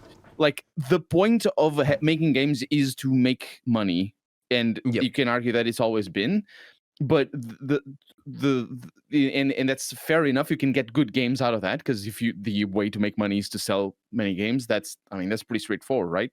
If you sell many games, it's probably because it's kind of nice. Well, if it is most of everything that exists in the world is funded by money. Like, someone had to invest into a product to exist.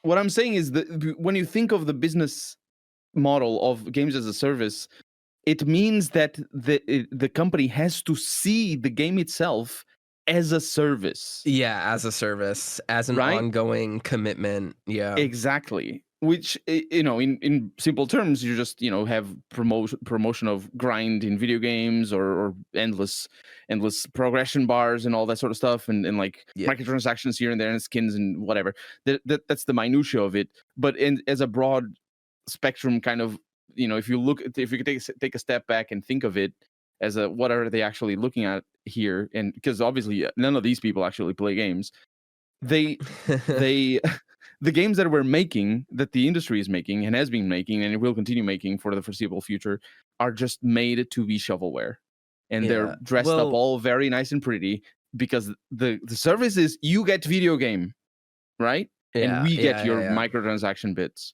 So one of the things about this, though, and this is something I don't mean to interject, but like there is another piece of culpability here that I think is often ignored when this conversation comes up. And I think one side of this is the corporations are evil. They're making these games full of microtransactions. Like they just want to nickel and dime us, and like the developers don't get their say.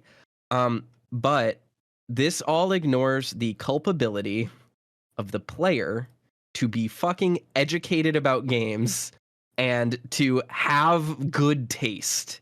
Well, that's unfair. You can't ask a consumer to be useful. Yes, like that's not we their can. goal in life. So we have moved into a space where people at the Starfield conversation, but this time for the fact that you guys keep paying for battle passes, and that's why we have battle passes. It's not even battle passes. For them.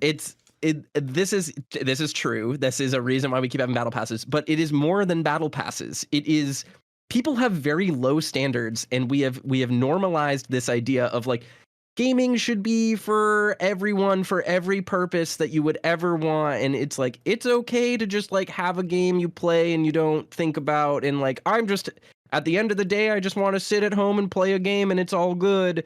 But that's the service bit. That's why. That's where it fits. That's where the service fits. Exactly. Yeah, so the thing is that people don't pay attention to how their actions play into justifying and creating this status quo. It's not just because, like the reason why microtransactions are predatory is not just because microtransactions are inherently predatory. It's because people allow them to be predatory because they're like, well, at the end of the day, like, I only have time for one game and I want to play my, I'm going to call one out. I'm not using this as an actual example, so don't come after me, people, but like people being like, oh, I want to play my Destiny 2 and I want to buy my skins for my Destiny guy. Like, that's my game. And I don't care if it's poorly designed. It's fun. And I play it with my friends. Like, if we are to dismantle this system, you need to have better taste than doing that. You need to be able to look at a game for what it is, because if you want an economy where good games are rewarded for being well designed and being pieces of art and yada yada yada, you need to step away from this perspective of like, well, it's good enough for me, so that's okay. Like, I know gacha is bad, but I'm just one dude playing Genshin Impact because I like the waifus, and that should be fine. That's fine for me. And it's like, sure, it might be fine for you, and you might get your good brain chemical out of it, but you are creating an environment where, unfortunately, that is what all gaming will end up being. Yeah. And it doesn't matter how much a developer wants to make art or how cool a thing it does is, you're actually harming the system by participating in it. And that's unfortunate. And that isn't to say that people infinite can't treadmill game profitable. Yes, exactly. Well, I think it's just about success, right? It doesn't matter what it is. It just matters that it's successful. And if you see 1 million people play Genshin Impact, you're going to fucking make Genshin Impact to get 1 million people to play your game. Yeah. Like, and I want to be clear, like, there are popular things that are not super deep that are good. Like, that's fine. The point that I'm making is that the premise that in a capitalistic system, or the premise that like you should be able to make money off of good things, the best things will rise to the top, that premise does not work if people's standards, the standards of the consumer, are low. And that's where things like it's so bad it's good, or like, this is just a junk food game, like our resilience to that and our willingness to tolerate that actually actively harms that premise. it's not just the fact that the CEOs are using predatory systems. It's the fact that we're putting up with them and that our standards are low enough that we're allowing that to persist that actually cause this problem. And that's also why we see the erosion of, critical analysis. We're seeing the erosion of gaming journalism, as you want to call it, like that. Like, people don't care about having taste, about having standards, because they're just looking for whatever makes them feel good. And unfortunately, for the vast majority of people, because gaming has become so mainstream, the vast majority of what makes people feel good is actually not the cream of the crop, fantastic art stuff that rises to the top. It is the low level, I want to play Diablo 4 and grind the ladder because seeing the number go up make me feel good. And that's a shame. Yeah. And people just need to have higher standards. Yeah, you've all got monkey brains. Just acknowledge it. Like, just I agree with you on basically everything apart from the perspective that you're having on why people need to have better standards. I think if people have better standards, it doesn't affect the end result of where we're going with video games, and it doesn't affect the profitability of the games, because the reason to have better standards is as a matter of self-improvement. It's on an individual basis. It matters when we're talking about specific people that are the specific people that are listening to us right now. That, we're talking to them when we see that, when we say that people have to have better standards. But the moment we sort of shift the onus is not the term. So shift the sort of the weight of the decision, as it were, onto the customer. And just sort of like, oh, these wouldn't work if people had better standards. You need to remember that they're predatory. They're predatory because the point is that they will shift their predatory practices to fit the majority of people. Sure. So the moment that people have better standards, they will just shift their predatory practices to avoid those standards. This is true. This is true, and I don't disagree with that, but I would much rather live in a world where something like Silent Hill 2 is profitable and is the thing that is predatory, rather than fucking Genshin Impact. Yeah, that's what I'm saying. But once upon a time we had 1 billion clones of influential games because that cool, interesting game captured the audience attention so much that everyone tried to make their own version of it, and even some of those like copycat games then accidentally became really cool and influential and interesting. But now that whole race is monetization strategies instead of trying to create a piece of art that is worth imitating. I would rather have 50 Dark Souls clones than 50 Genshin Impact clones. Oh my god, every Dark Souls clone is so much more inspired than everything that's trying to chase after battle passes and whatnot. And like Dark Souls clones have been really bad for the last 10 years. They have been. Almost none of them have been good at all. Yes. Like, it's pretty much just Salt and Sanctuary is like pretty impressive and like probably Blasphemous. I haven't gotten to it yet. Blasphemous is pretty good. But like there was a lot of like Lords of the Fallen and the Surge and Hellpoint Lords of the Fallen and struggles. Nice. Let me Lords tell of the Fallen, you can literally just mash the shield button to kill somebody in 3 seconds. Playing 1 hour of Genshin Impact is a culmination of playing 100 years of fucking bad Dark Souls clones. And there are so many games that are coming out with this incentivized structure that's like Genshin Impact style or like gacha style. People were like, so mad when I tried to Let's Try of Genshin Impact and didn't like it. And I'm like, this is what we've become, huh? We're all horse armor apologists now. I want to say something really quick, and it's just that I understand that personal culpability is not going to offset this. That is like making the argument that like we save the environment by having individual people go vegan. Like, that's not. Yeah, I understand the flaw in that argument. That isn't true. Corporations also need to change. Like, you can't make art in a system where people are trying to constantly make the line go up, right? But more importantly, my point here is why just people like, are not vegan right now, and not to belabor the point, but the reason why we make the decisions we make is fundamentally because of the options that we have at our disposal, which are created by corporations. It is true. They're created by as a society don't make a conscious decision to subsidize things like corn production and water for cattle, and it's so expensive to raise. But we do have control over that. Yeah. No, we don't. We do as a society, but not as individuals. Like, on a macro level, it's more. Yeah, on a macro level, it's hard to fight against systems that have already put in place. So I do agree with you, Colonel, in this regard. my point in saying this was that there was the way that we got here was a result of a smaller industry where we had control ceding ground to a larger industry where we lost that control. And so when we are still, because gaming is still, it's the biggest entertainment industry in the world, but there is still a relatively large fracture in what we quantify as gaming versus what hardcore gaming actually is and what these AAA developers are actually doing.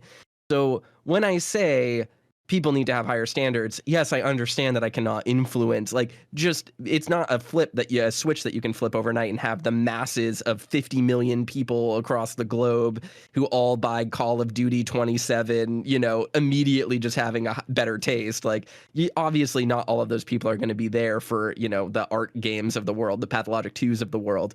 But my point in saying that was, as sets of systems, part of this was enabled by people not being educated about these things and that allowing these predatory natures to grab hold on what they grabbed hold of. We are in this situation because the systems erupted to the point that enabled this to be the way it is. So part of the ways that you back out of this is just go like, yeah, you know what?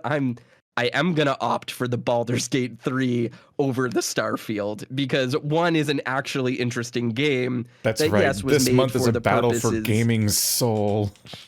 Yeah, exactly. And like, it's a very easy battle on Baldur's Gate's side, honestly. Yeah. Exactly. We had this chance last time. We had the chance to all buy Dark Souls instead of Skyrim, and we failed. Mm-hmm. And one is more influential than the other for a reason, I think. One at a time. I don't know what either of you said. But oh, sorry. I just said Dark Souls is more influential for a reason, and Skyrim. Dark Souls is. I don't People think have argued with me over that. I think Dark Souls. No, Dark is more Souls is infinitely more influential than Skyrim in terms of how it impacted the industry, how it impacted the market and its design. Yes, I know. Objectively. The problem is that Skyrim had nothing to influence. It was so iterative that it was literally just what the industry was already doing. Yeah, I had a long conversation about this in the comment section. I'm like, fucking Kingdoms of Amalur Reckoning feels like a Skyrim clone. It came out like a few months later. It could not have been based on Skyrim. That's just what old games were like. We were like 4 Assassin's Creed games deep already. Let's play a game then. Let's play a game. Tell me of a big-ish game that is influenced by Dark Souls, and I'll tell you one that's influenced by Skyrim. So this is the thing, though, is that you can objectively point to things and say, like, just the way level design has progressed. The level design of Dark Souls explicitly inspired the level design of Doom 2016. The level design of Skyrim has never influenced any game. And this I think goes to this point. People still talk about Bethesda games as big releases because they're like, no one else does what Bethesda does. That's not true, though. The Witcher 3 is out there. Assassin's Creed is out there. The Witcher 3 and Assassin's Creed do not take any systems from Skyrim. None of those things are similar. The open world and the side quests. They didn't invent open world. No, they didn't. None of those things are. They're not structurally. They're not similar at all. But the shift in both of those franchises specifically from linear, well, actually, Assassin's Creed wasn't linear to begin with. No, but it definitely shifted towards. In Assassin's Assassin's Creed 1 and 2 built the Blue Point. Those games are more heavily inspired by Far Cry 3 than Skyrim. They are. Their design influence Assassin's comes Creed from and other the Far games. Cry franchise both predate Skyrim. Open world games. There's a massive glut of incredibly samey open world games these days. All of them are based on Far Cry 3. None of them take after Skyrim at all. I see where it comes from. Ghost of Tsushima has nothing to do with Skyrim. It was not influenced by Skyrim. Every design element. Yeah. You're right. Every Bethesda game is inspired by Morrowind. This whole loop of going out into a world. I wish they were more inspired by Oblivion. This whole loop of it's all chasing Morrowind. Yes. This whole loop of being put in a zone of a world and then having an incomplete map and slowly revealing the map piece by piece, and then doing a series of objectives that are marked on your map, and then also having like side stuff where you gather like environmental items or like animal loot in order to craft a relatively small series of very concrete upgrades to your inventory and belt and so on. This is all like, first it was like the building blocks of this were GTA 3, and then it was Far Cry 3. Like, that is the trajectory that is all based on. Skyrim has a shockingly small cultural impact because it was such a vapid product that there wasn't anything to take from it. What I'm saying is the biggest takeaway from Skyrim is that it sells in an audience Bethesda of roleplay. No, I don't think so. I absolutely think it's Bethesda. If you didn't have a Bethesda title on Starfield, no one would have fucking given a shit. Well, I mean, here's the thing though, is people also don't have very good market literacy. So they look at something like Skyrim or they look at something like Fallout and they're like, oh, you know, this is a Bethesda game. Oh yeah. But like the Bethesda that they talk about in terms of development is different than the Bethesda that we talk about when we talk about publishing. So much all of those things they're very different. So you're speaking to a different audience there. No one who likes Bethesda games bought The Evil Within because it said Bethesda on it. That's not the same. People have. Some people Bethesda properties. To a large extent sell not because of their quality or anything that they do originally. It's just the simple fact that they have managed to penetrate the market in a way that makes them the equivalent of like sports games or Call of Duty. Like they're just like, or like Marvel movies and Star Wars. Like they are the product that just rando people know without having any wider exposure to the marketplace and or any deeper taste. And so they just kind of buy the Bethesda games by default, and that might be the only thing they buy for that 6 months, because like that's just their level of engagement with the market, which is always a part of the market. That'll always happen. The people like the people play Fortnite and then not really anything else and so on. But it makes it very frustrating because like you can't really talk about like it's part of why I think people don't imitate Skyrim is because they know that the contents of Skyrim aren't why it succeeded. Yeah, it's the mods that exceeded Skyrim. No, it's not even the mods, because even the mods, you're talking about a level of like commitment that people don't normally actually put into their games. Like modding your game is unusual. Unless it's a Bethesda game, which has nothing in it, so you have they're the games particularly known. They're famous for being modded, but your average player of Skyrim does not mod the game. That'd be insane. I mean they're mostly playing on consoles to begin with, so they're not modding their games. Really? People just play fucking Bethesda games raw? That's right. Fucking me. Yeah, I have a friend who has 2,000 hours in Skyrim or something like that, and she literally still plays it on an Xbox 360. Yep. Wow, that's dedication. What are you doing all day? Shooting I talk to people that respawn? They're like, I'm doing a run where I'm playing a mage and I kill every NPC in the world except for the ones it doesn't let me. And then like 2 weeks later, I'll be like, how's your run going? They're like, I'm doing a different run. This time I'm a Khajiit mage that kills everyone who is an NPC, and it's so different. Fuck? And I'm like, okay. Are you kidding That's just what people do. This is what I mean when I say people need higher standards for their interaction. Because that's not even higher standards. Just like you don't have to eat dirt for meals every day. There are actual food out there. Like don't like it's almost like you're eating the dirt around an onion. Like just fucking pull the onion out. Eat the fucking actual onion. What are you doing?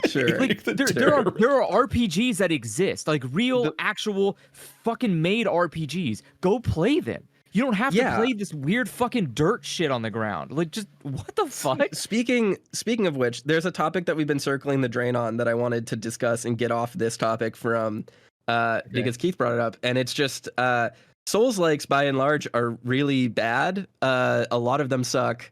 But one that didn't suck came out this week, and it's super fucking good, and I'm going to talk about it. Lies of P. Lies of P. It's time to pee everywhere. Lies of P is so much better than it has any right to be. We went to PAX last year, and I played Lies of P, and I talked about it on this podcast. I said it felt weird. It wasn't very good. It didn't make any sense. Like, from a design standpoint, a lot of its mechanics didn't really work together.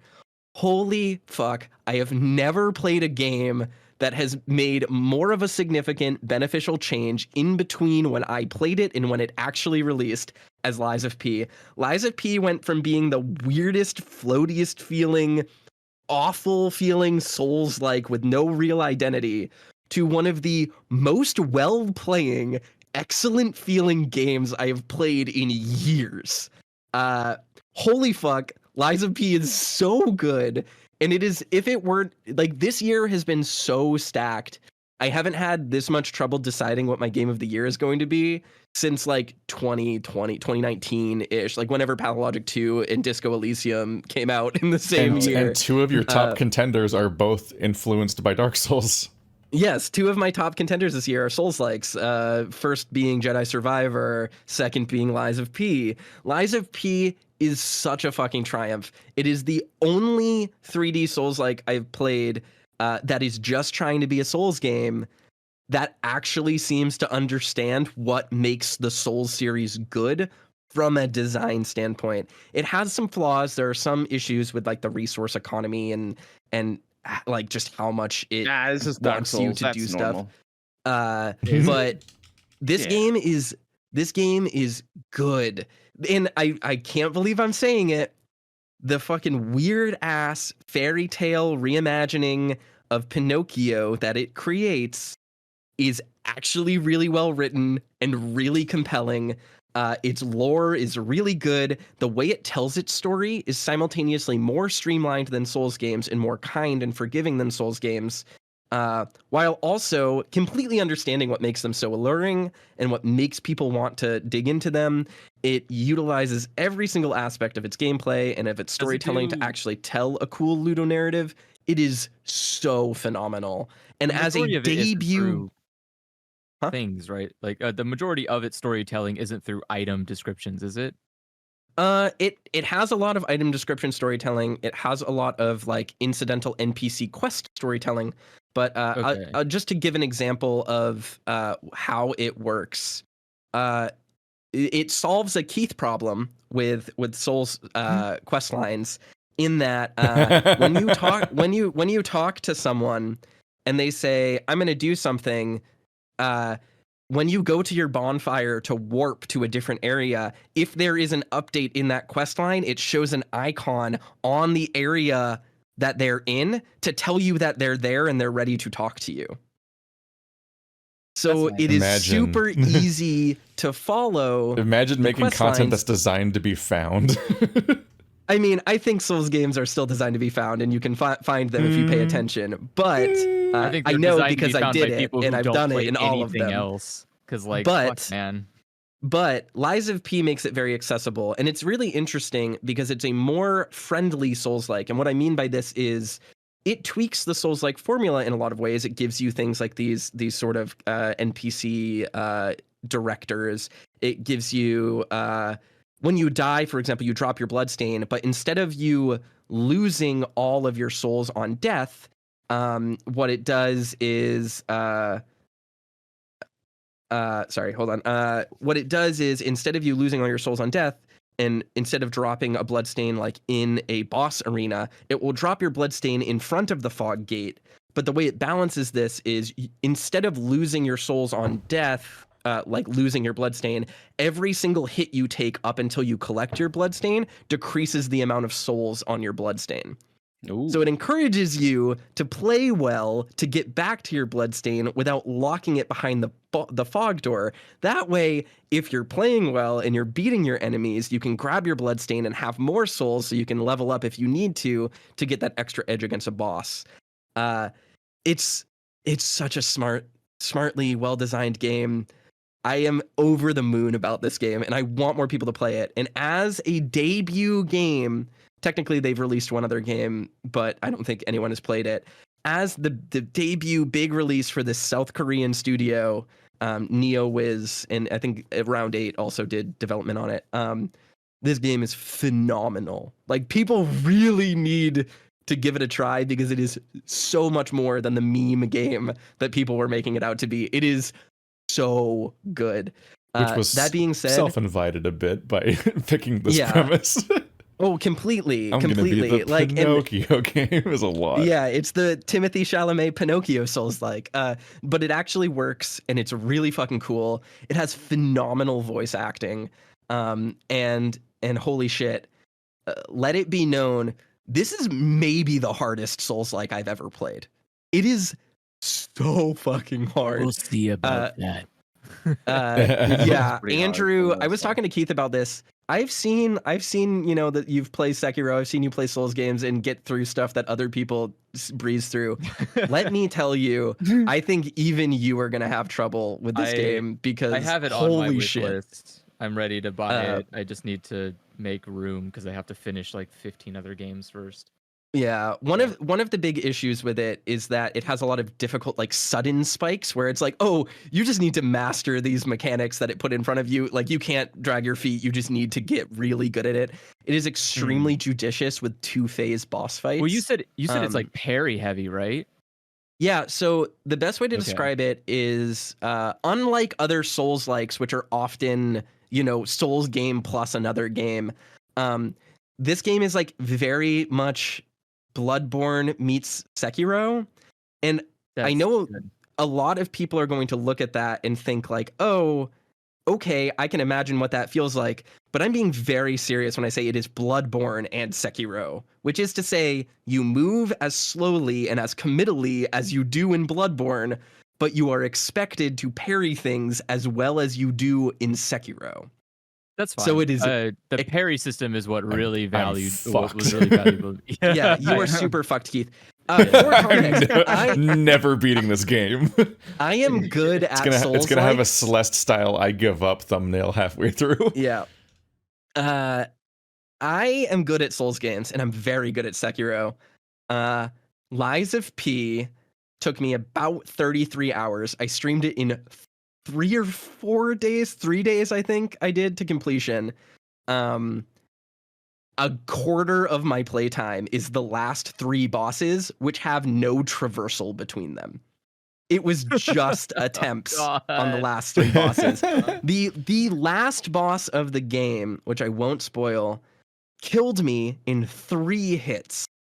And all of his attacks need to be perfect parried in order to beat him.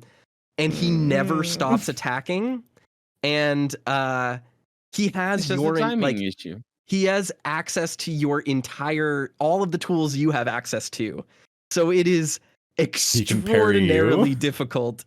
Yeah, it is extraordinarily difficult to beat him, and I had to just play perfectly. But it was, I can say, like, very definitively, it is the best last boss of any Souls game I have ever played. Does it have builds? So good. Is it like, yes. So the way that it works that is really, really cool is that you have your standard strength builds. I hate builds. I just want to go with Sekiro's, like, okay, we've got one really good idea. You just want to be given one game to play well. Yeah. Because, like, I'm just going to pick a fucking strength build. Whatever I can do to one-shot every enemy is, like, basically the strat I always go with. So, like, I hate that. I like Sekiro. You can do that. You just level up strength, and then you use a weapon that has high strength. Okay, so that's what I'm just going to do then. I'm saying that I just think he prefers games where there's one experience, and you just get good at that game. Yeah, where there's one experience. Yeah, as opposed to this, Sekiro for that. Like, the weird... Like, it was very weird playing Elden Ring and having every single person you talk to have a completely different experience about even the difficulty curve of the game, because characters were so fundamentally different by the end, and you couldn't really trace... Like, in a way where the game doesn't really communicate to you, or like there's not a way to convey beyond talking to other people that your build has like specific weaknesses or things or like or play style. My biggest thing is the ending. Like, bosses for games where there's multiple builds tend to always favor a particular build. Yes. And that feeling optimal fucking infuriates me, because I don't want to spend all like 70 hours getting good at a build only to find out, like, LOL, you didn't realize this is a non-melee boss. And you're like, what the fuck are you talking about? Like, Elden Ring did that. Elden Ring was like, oh, that was good that you did that. I hope you like fucking running. And I'm like, are you kidding me? Why didn't I just be a fucking castrel the whole time then? Like, I didn't have to go through this hardship. I one-shotted pretty much every boss just to get to a final boss that says like, yeah, bye. and just flies away from me every fucking second. All right. I got so lucky to beat the second. I'm continually so confused by the fact that the Elden Beast doesn't let you use your horse. I'm like, but it's a giant. I don't know. This is a totally foreign experience to me because I beat him entirely melee, and I was like, "This is fine." Yeah, I beat him entirely in melee too. He was very tedious and had a lot of like very frustrating deaths just because of all the spell spam. It's and everything. RNG though. It's RNG. It's RNG. Yeah, because it's a different experience every single attempt. He just will behave wildly differently because its AI is just procking random effects, and it's just a nightmare. Mine but specifically, just the moment I saw that fight, I'm like, oh, this is the Ganondorf fight where you fight Ganondorf on your horse, and he's on a horse in Hyrule Field. But I don't have a horse. He's just so the boss will just like teleport or fly away like 7 times in a row, and you'll get like one hidden. Sometimes you're like, this is torture. I don't even. Yeah, I'm not even talking skill issue. I'm just like, I don't want to play this anymore. Yeah, and it's not like any of the other fights up till now. Well, thankfully, Lies of P is not like that. Lies of P is a very in-your-face, aggro, Bloodborne-esque game in that regard. And one of the reasons why its build system is so cool is that it circumvents a Souls issue of, this is a cool-looking weapon. Oh, I can't use it because it doesn't fit my build.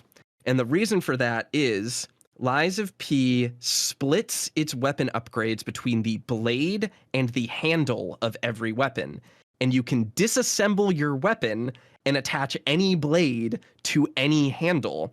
So your scaling and your moveset is determined by the handle, and the type of blade you have determines different damage types, different different other secondary movesets, your battle arts, things like that. So what you can constantly do is be like, okay, I have this scimitar. I really like the scimitar moveset, but this enemy is weak to blunt damage and electric. Well, I have this electric hammerhead that I can attach to my scimitar handle, and I can use that for this fight. So I still have the moveset I like, but I have this second upgrade path. And because my handle scales with dexterity or scales with strength, I can keep using my build without having to respec just for this fight. So it creates this really strategic resource economy and this really strategic approach to the game where it's like, okay, I have a toolkit now with 1,000 different variations. How do I best approach different situations by switching out my toolkit and like doing what I feel comfortable with, but modifying what I feel comfortable with to best approach every situation? It is so genius. It is so cool. Incredibly cool. And I think everyone needs to try it. It's so sick. I had that sort of idea, or I think something similar to that while I was playing Elden Ring, where I was like coming across all these weapons, and I just said it in one of the streams that I wish you the moveset wasn't determined by the weapon, but you could just determine it like you want this move in this button and whatever, and then you could just use whatever weapon. And obviously different weapons would be differently effective with different moves and all that. And it sounds like it's more or less, well, obviously my idea was rubbish because it's difficult to implement, but it sounds like it's more or less what you're describing in Life of P. Yeah, Lies of P is just it has so many smart features like this that I really like. That's awesome. There are some issues with it. There are some mechanics I really don't like. There is a certain currency in the game that is I won't spoil what it is or how it works, but it's hard locked to time spent, which is really annoying. Like time spent in there's the game? basically well, sort of. So you get a renewable resource that like I'll say like you get 8 money per like there's like a item that will generate up to 8 money. But the thing is that every single money takes 10 minutes spent in real life to generate. And you can use items that are very rare and very expensive to speed that up. But the thing is that those resources, that money, is spent on things that you would practically use very quickly. So without getting too deeply into it, it's like, oh, I did this boss attempt 6 times, and in order to get to where I got, I spent a consumable that costs 12 money. Well, fuck, and now I have no money because I spent it on the consumables that I wasted on this boss attempt. now I need to wait 40 minutes to get enough money to buy back the consumables that I am using to get through this boss fight. So that's kind of a bummer. Is it just literally in game? Do you know if you can just leave it on and go to the bathroom or go like do something? No, you can leave it on and go to the bathroom. You can shut off the game and come back, and if the time has passed, just get rid of that. Oh, that's terrible. Yeah, fucking dumb. Yeah, every mechanic that's based on a real time is almost always just a bad mechanic. Yeah, so it is very annoying. Granted, the saving grace of this is it is a late game resource that affects literally 2 things in the game that are completely optional and are secondary consumables. So it was truly just an issue of me being like, damn it, I did a thing that cost me this and now I need to wait or do something else. So it is a little bit rough on a streamer when you're trying to stream the game in a marathon session and it's like, well, I can't get this special healing item that I was using as a backup heal because I need six ethereal money to buy it, and it will be 30 minutes until I get more of that. Well, great. Like that's a bummer. And the other aspect of the resource economy that's very strict is that grinding in this game is not feasible. There are basically no spots to grind, no easily killable enemies to grind up your soul's equivalent, and enemy item drop rate is extraordinarily low. Like, there is no farming for blood vials in this game in the house loop before Gascoigne's boss fight. Like, if you run out of fire bombs to throw at an enemy, fire bombs cost 500 souls from a vendor, and you gotta kill 6 enemies to get 500 souls every single time you want to do it. And good luck finding a spot that's close to a bonfire to do that at. Like, you are just expected to play well and use your consumables wisely. And boy, does the game want you to use them. Because consumables in this game, stuff like fire bombs and pine resin for buffing your weapons are so powerful. Like, joke's on you. I can't use items because I'm afraid I'll need them later. So I store every item in the game until I never use it. They are, but if they're powerful, it matters. They are extremely powerful. That's great. I beat all of Elden Ring by using only Estus flasks. But that's because they weren't powerful enough. Because they were powerful. There's items in there that would have fucking done so much more work for me if I had just used them, and I didn't, out of just sheer fear that I was going to waste a resource I can never get again. Yeah, so the good news is that you can get everything back in this game. The consumables are strictly consumable items that show up in shops, but the treadmill of this game is that you will constantly be at a souls deficit if you're constantly buying things, because there are very few places to grind. Enemies drop a very small amount of souls per kill, and the consumables that you're using, presumably on things like boss fights, are extraordinarily powerful, but very limited, especially in terms of what you can carry. This game has a bunch of different throwing weapons, things like pipes and saw blades and shot puts and cannonballs and stuff that you can throw at enemies, but you can only carry like 3 of each at a time, and they're all like 600 souls each, and they do a shitload of damage and a shitload of stagger, but you have limited inventory slots, and like using them is very strategic, and they all scale differently as well. So like different throwing weapons will scale differently with strength or dexterity or this game's equivalent of like magic damage. It's called advance. So there's like a really strategic element to what you're using and what you're not using and how you're buffing yourself. And different enemies take different damage from different damage types, which is really engaging and cool. Because obviously throughout the game, you're going to be fighting different types of creatures. You're going to be fighting puppets and people. And the puppets will, deal with different things differently than people do. And that's very cool. Burn them. Boy, holy shit, does this game. If there is one patch in this game I want, it's like put a farming location, slightly decrease how much certain things cost, and like maybe make enemies drop a few more souls than they do, because pretty consistently throughout the entire game, enemies were dropping between 60 and 150 souls each, regardless of location. So like as you get to higher level areas, the grind is ostensibly real or would be real if you could grind at all, which you really barely can. So those are my complaints. I guess at the end of the game, especially, enemies become extraordinarily. It's basically like every single enemy is a mini boss.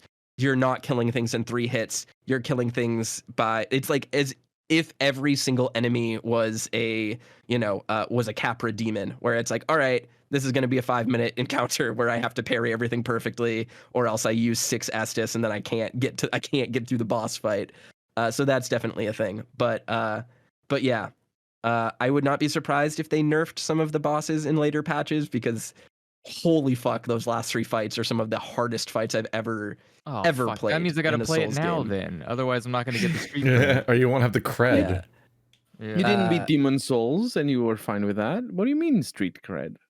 What do you mean? Well, I didn't beat Demon Souls, yeah, but like, that's what I'm saying. By the time I played it, it was well different from what it was when it first came out. Excuses. I saw you rage quit. It didn't even have the weird whatever the fucking overworld morality system was. Like, I don't know. It just world tendency. That's been a thing since the original release, but it technically still had a world tendency. It's just it didn't do much because when it first came out, there were real life events that would trigger different stuff happening to everyone's worlds. Yes. And it was like a whole system that was ultimately not scrapped. They just stopped doing things with it. So instead, you just have to deal with. But that was pretty minor. All it did was like now you get more. Drops I don't know if there being many major changes to Demon Souls to reflect what Andrew's saying. No, it's what I'm saying. Excuses. No, it's more like if you didn't beat Elden Ring the first week it came out, then everything got easier. Yeah, everything is easier in Elden Ring now, significantly so. Is it really? Yeah. Oh yeah, big time. The game was made easier over and over again over the course of like the first month. Yep. I played 1.0. So if you're a Let's Player, you did not experience it because it takes forever to get through Elden Ring. But if you're a regular gamer, half these people like beat it in 3 days, and it's like and they somehow got 200 hours in that time. And I'm like, I don't understand how people play video games. Do you sleep? Mm-hmm. I think is somebody cooking for you the whole time? Like. Well, they just microwave a pizza or whatever and just spend their entire day doing it. They don't have a. It's just Millennia though. That's the only difficult part of the game. What? I mean, it depends on. No, I don't remember. It was not just Millennia. I'm like, what? Malekith and the Lord of Blood guy or whatever. Like, those are fucked up fights. That was Moog got nerfed big time. But apparently, Moog is fucked up. It's difficult, yeah. I mean, I don't know. I beat him on my first try. Good for you. Well, that's because you in your case the game was unnerfed and that you had a broken build that I think went away. I didn't use a broken build. I used fucking whips. That's what I'm saying, dude. You said you discovered that Moog gets stun locked by whips. I'm like, he can be stunned ever? That's not the game I played. That didn't go away. That's just exploiting the fact that enemies that don't wear heavy armor take more poise damage from striking weapons. What do you mean he doesn't wear heavy armor? Have you looked at his shirt? That is absolutely wild to me that Moog can be stunned. Moog wears a robe. That's all.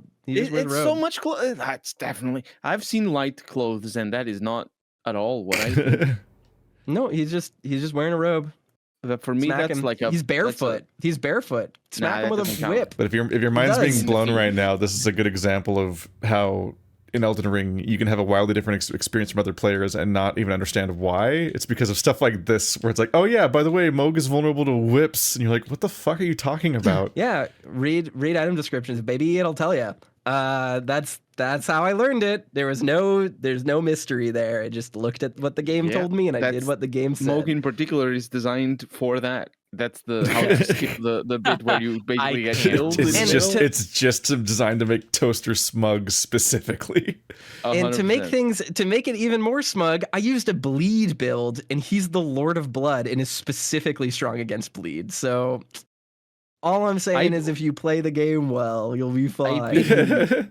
I beat him the first try on the other place he shows up, but I didn't. The second time I fought him, which is in the other fight's easy. Place. It is also, easy, right? I thought it was easy. Yeah, well, I fought the other fight afterwards, and I was very confused Because I think it's supposed. It was that, easier, right? Yeah, but I think that fight is supposed to set that. I think that version of the fight you're supposed to encounter first, and it's supposed to be like the teaser for this big fight that you can unlock later. But because it's a non-linear game, you just unlock that in a nonsensical order. Like that's very much supposed to be the what's up with this dude. It was not. Well, he is a secret optional boss, so the game is designed so that you don't. Yeah, you're not supposed to fight the easy version afterwards, but I did. Yes, and I think a lot of people did because the game's so non-linear. I disagree with that. I disagree because I fought the easy version before, and by the time I fought him, I was like, oh yeah, I've seen this guy before. It's just whatever. It takes away all of the sort of gravitas of the situation because it's just a repeat boss. I honestly like. But he has a completely different moveset the second time. It is one of the repeats that I have the least understanding of like what they were going for with that one happening twice. But that game has an issue in general where a lot of like really like full of gravitas, big hype, crazy fights, then just have like a weird, shitty clone later, and you're like, I don't. Or earlier. I don't like this. I think earlier is worse. Earlier. Well, I mean, whatever order you encounter them in, who knows? Yeah. There's a lot of weird versions of this because the game's so non-linear. You don't know what order you'll encounter these guys in unless they're literally on the critical path specifically, and there's just a lot of weird moments like, oh damn it, this was cool when it happened before. Like the obvious ones are like Deathbird and the dragon that you fight in the lake at the beginning. Make the beginning of the game really cool, but then you just fight the same dragon and the same Deathbird 7 more times, and it's just kind of a bummer. Yeah. But like main story bosses will just have like a shitty clone version later, and you're like, no, why'd they do this? This game just didn't need to be this long at this point. I think they should really vary the moveset or the AI in the clones, because they do that for one of the dragons in the late game.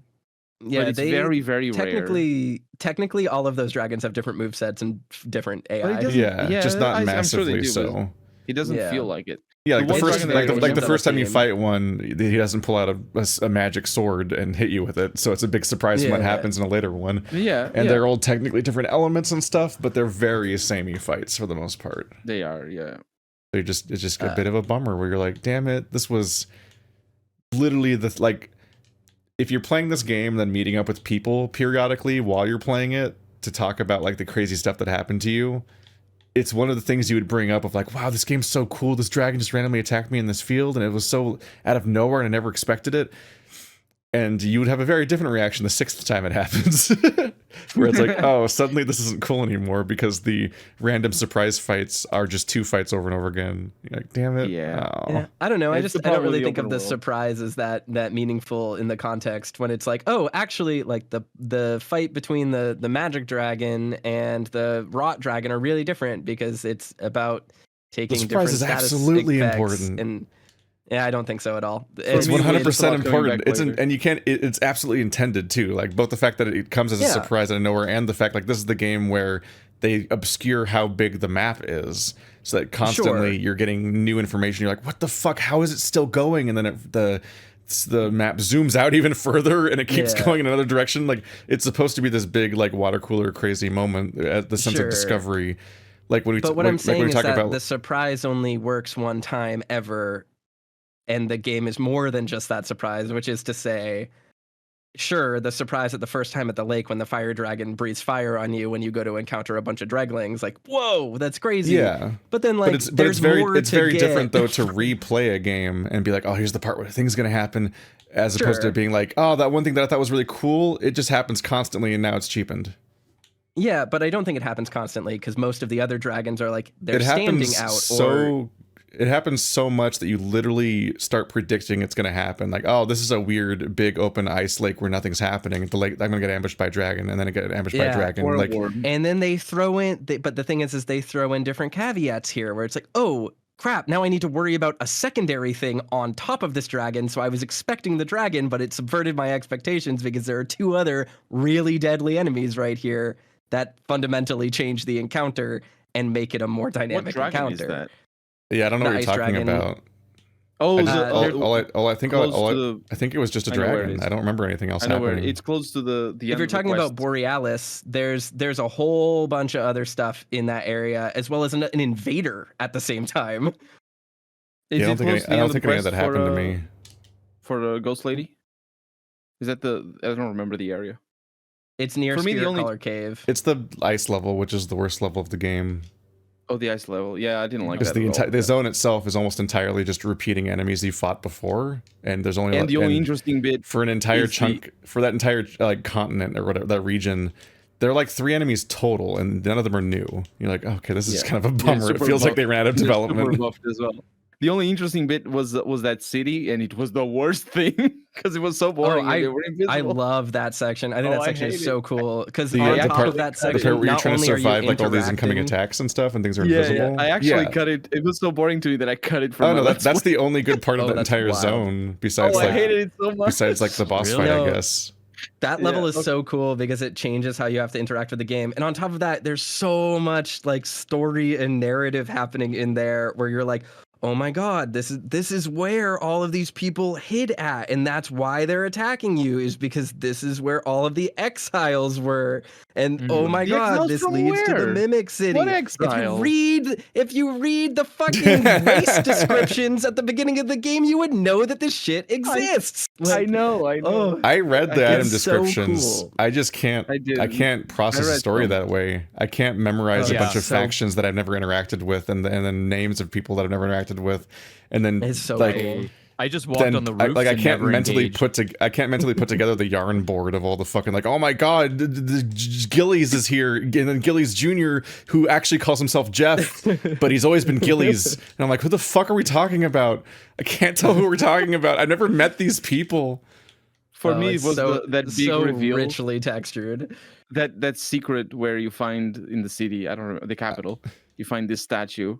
And it's like I was gonna joke that I'm sure it's a great story to read a book about, but you read a book about it. It's not in the game. Most of it's not in the game. You're just reading about it.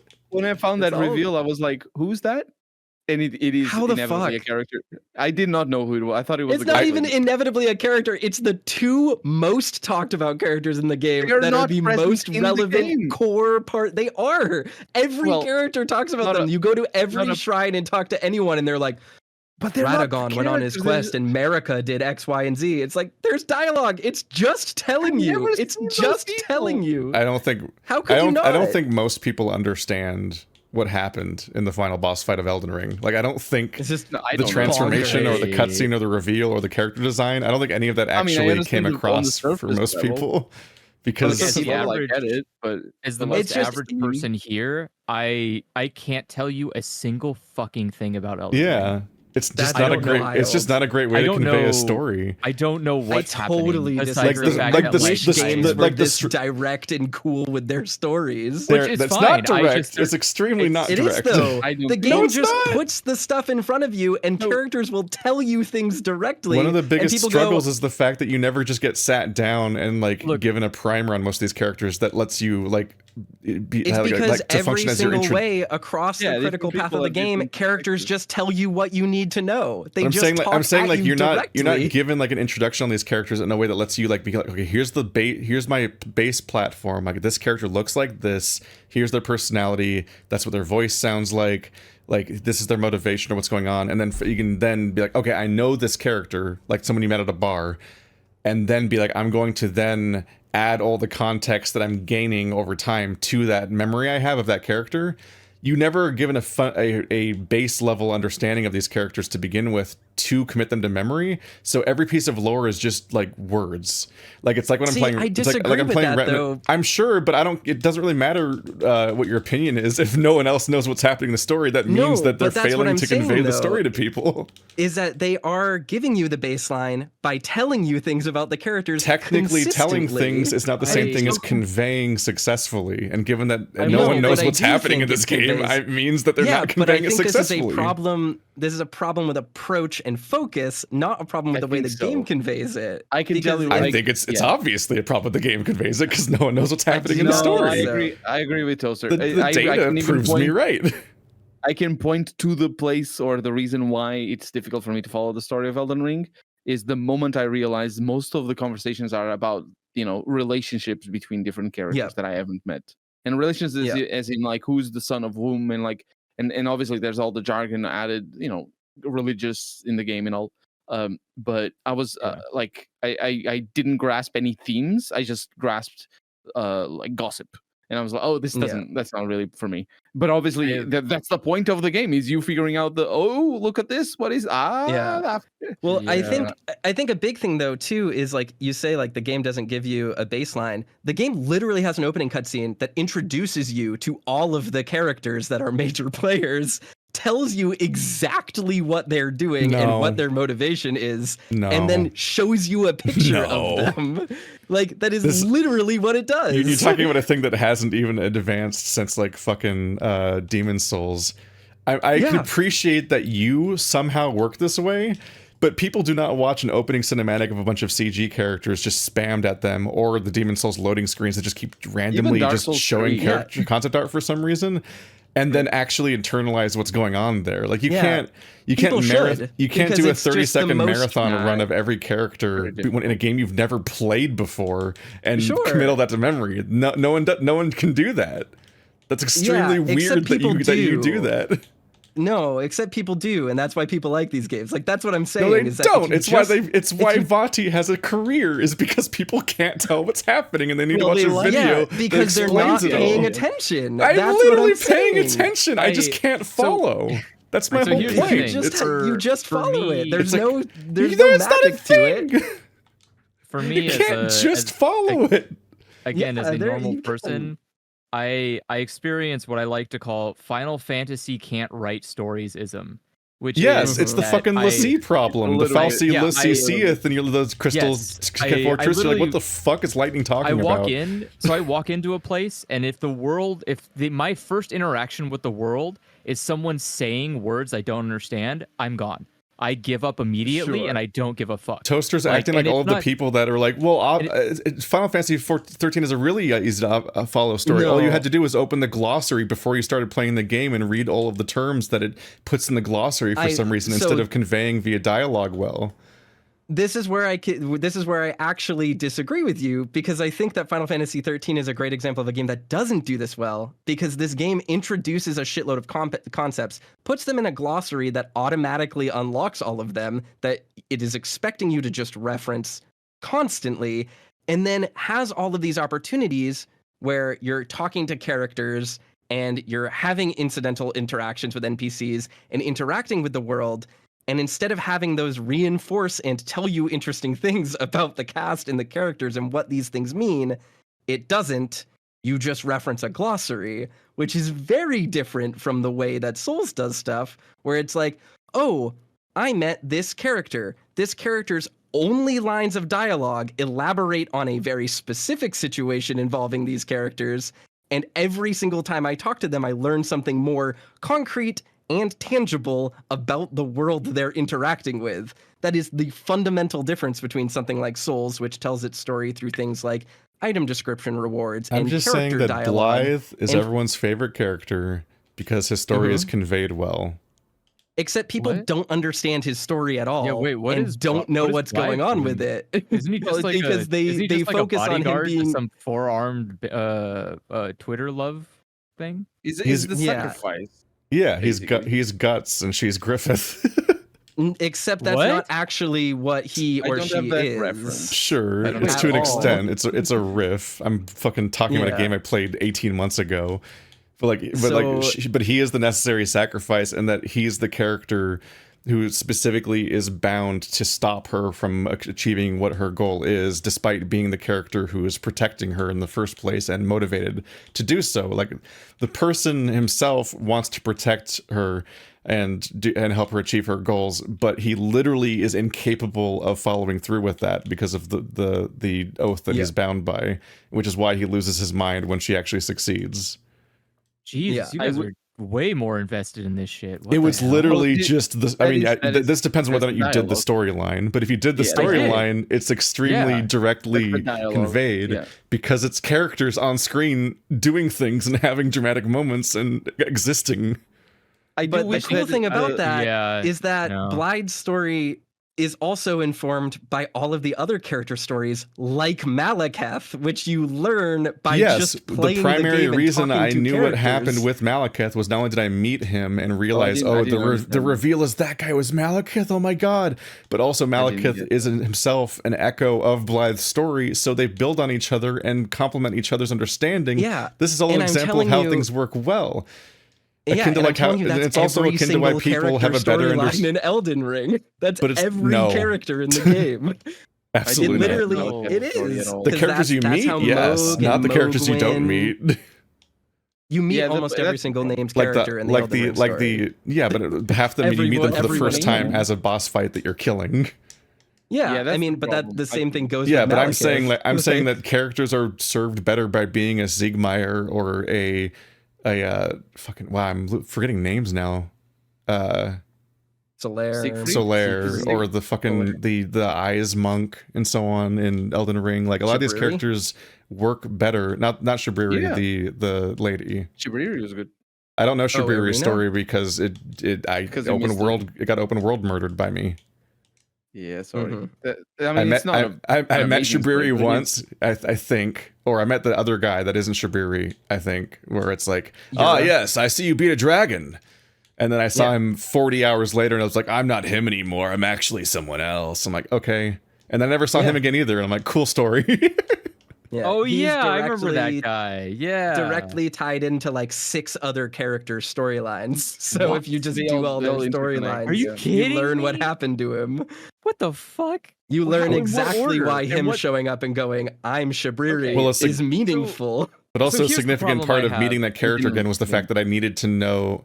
This was just a fact that I needed to know that he was hiding on a bridge behind the teleport hologram at that one point of the level, and if you don't find him exactly there, then you just missed the whole storyline. But because the first teleporter was attached to a wall, I thought those were barriers that you had to use to continue to get to the next place. So I didn't know you could just walk through it. Yeah, you just turn around and walk. But even then, he's like way back over there. And so if you just cause a specific trigger too soon, then you just miss that storyline forever. I think one of the biggest issues for me with maintaining the story in Elden Ring is that, or any kind of Souls game, is that they let you do whatever you want in terms of exploring the world. And when that happens, story isn't important anymore. Like, it's not the motive. Well, but it's not my motivator anymore. Normally, when I play a game, my motivation is to do what is necessary to progress. But since story is no longer hindering me from progression, I don't fucking care about the story. I'm going to completely ignore it in exchange for mechanics that are way more engaging than like a frumpy old man yelling at me about a fucking sin committed 300 years ago that I really fucking don't care about. Like, it's not a good way to approach telling a story this complex and this robust, because again, my engagement needs to be hindered by my understanding of the story, or else I absolutely so depressing cannot. To me. I know it's depressing, but that's the thing, though. It's like so much. But it works better if you make your story out of the gate way more interesting and compelling than the mechanics of the game, which has never been true for any kind of RPG. RPGs never come out swinging with a good story. They come out swinging with interesting like mechanics, because that's what keeps people playing. It's not the story. You just haven't played. But I think that's the thing, though. I think the thing with things like Souls games, and the reason why people like Vati and why all of these Souls game story curators get popular, is because people are inherently interested in them. They are, but they're really intriguing. A lot of it is that you encounter a character like Sif or what's his name, Ocelot. Where like you enter a boss chamber and you're like, what the fuck is this guy's story? Because like it seems really important. This intro cutscene makes this boss fight seem really important. It wasn't. And then, but then you're like, what does this mean? What the fuck? I don't know what's happening. And then you try to look it up. Yeah, like my first interaction with with who was it? The guy in the beginning of the castle who's like, you can't keep going. You're not supposed to be here. Is it Margit? Yeah, Margit. Like, my first interaction with Margit was like, I don't know what your big deal is, but please fucking leave me alone. He hates himself. I know that. I know he's like, because That's the his horn. first. Because I know about the whole just shows horn up- curse, and he's specifically one of these people, and he tried. Yeah. Oh, I didn't Was he get the one that. that was he the one that tries to cut them off or something? It's the Yeah. omens. Or Yeah, he- the he, omens. like- of The yeah. fellow He's like omens, he's trying to yeah. become more powerful, but he simultaneously is like trying to, like, he hates his own kind essentially, if I remember correctly. My Sort of. my, He's my cursed gauge- and Every he's time they cursed, show up, but it's very like fighting this person. religious. So he's trying to follow the golden order imposed by Radagon, and as such, he is shamed and hidden, given that he is a child of one of the of basically Marika and or Radagon, because they're the same person. These games so- need the dialogue systems that are appropriate to telling complex stories. You need to be able to be in a dialogue tree with these characters, looking at their face while they're staying No. still, so you can pay attention to No. details, because No. these are Absolutely there are so many not. details. I would literally never actually engage with a No story way. at Well, if all the game in forced Dark you Souls to. if it was No, that, if but the that's what I'm game saying. forced you It's like to. I This is wouldn't where even I think- play Dark Souls if it had a fucking like story like system But that's like the that. only I would way, be though. done. That's the No, only way I to tell think- a story. I think. But this is Nah. the thing, though, is that I think that the beauty in these stories is how simply they're told, which is you go up to a character and go, I want to hear what Nah. they say. You click a very button and they ethereal. say an important thing at you. And that's how yeah. it works. So Like, I it's hate just to like- say it because I do not like games that do this.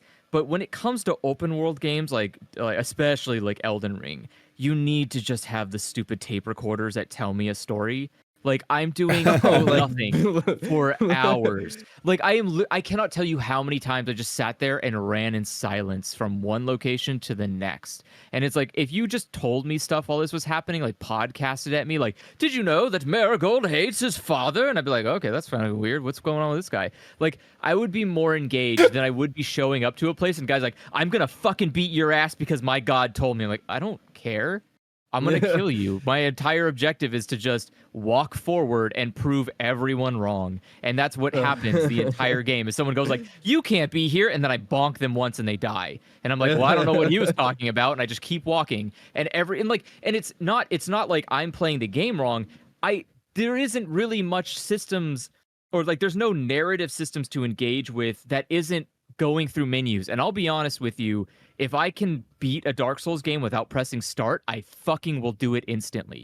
Like I hate the UI in Souls games. I hate the UI in most RPG games because they're so messy and they're so just Andrew's I the wanna play a canonical game- protagonist of Dark Souls 2. Yeah, that's I good. want to play a game where my skills are tested and I am engaged in the world, but it needs to not be. You can't pretend like you're writing a Tolkien fantasy, and you can't pretend like you're making like a fucking Ninja Warrior game. Like, don't go so hard. Give him the George R. R. Martin credit, the kind of word. It's like, Exactly. Like I don't know. It's just like I don't want an experience where I am just showing up to basically get pummeled for fucking hours on end, and the end result is someone going like, "Wow, you're so good at games." It's like, okay, well, I can just I don't have to do that. Like I know I'm good at games. I don't need you to validate that. But I don't want to play a game that's like so up its own ass with its world building and storytelling that I'm sitting here like, can I just play that? Like Final Fantasy does that, where it's like, can I just play the game? It's like, but I need to tell you about the racism. It's like, okay, that's fine. I don't care. I'm sure people are racist here. Let's fucking move on. Like, continue, please. Or it's like, it's seriously, it's like the Fal'Cie thing was just like that. I was like, did you know Fal'Cie are animals? Like, I bet they're people. Yeah, but they're animal people. Okay, well then fuck off. You're just racist. I don't care anymore. I figured the whole story out. Yeah. Let me go help the race. Let me like that's it. Every Final Fantasy is like, I'm gonna pick one person to treat less than human. You're gonna be on their side and gonna prove me wrong. Okay. Well, thanks for talking to me about it. I'll be back when I come to beat you. And you're gonna turn into God, we made right? And it's Waka like, a little too racist in this game. People aren't vibing with them. Yeah, it's like, and then the end result is like the final boss, who's super fucking racist, is also God. Oh well, shit. How did I even figure that out? Oh no. Don't turn into God, please. And it's like, did you know I'm God? It's like, oh fuck, am I gonna have to kill God again? Oh man. But like, I mean, that's the thing is, so Dark Souls can do that. It just needs like a different way to approach its it's background storytelling. Like, it's fine to have the stories where you talk to a person. Like, I like the story where the guy's like, here's a needle, give it to this girl. And I'm like, why don't you fucking do it yourself? He's like, I can't talk to her ever again. It's like, okay, that seems like odd. And so you just like take the horse up the hill. Yeah, you just take a horse up the hill and you're like, here's a needle. Some gross guy gave it to me. She's like, I don't want to hear about that. Thanks for the needle. I'm like, okay. Yeah. Wow, these guys really don't like each other. That was a cool quest, though. Yeah, but and then you learn things about the characters through their interactions with you, which is cool. That was the rot needle, wasn't it? But yes, it was. But the lady with the arm is that you can see. I remember NPC storylines. Yes. And so I do too. Because they show up because they have fear. Yeah, the problem and the thing is, like, the whole world and story, them. the whole world and story of Elden Ring seems really cool. I want to understand it. The fact that I'm fully engaged and want to know what's happening and can't understand is a problem. It's just wild to me that you can do all these quests and not understand the greater overarching story, which is told through those quests. Like, but that's all of the them problem. Give you details about those characters. They are, but there are two things. One, you're not required to meet these people. And two, even if you want to see them, sometimes time fucks you.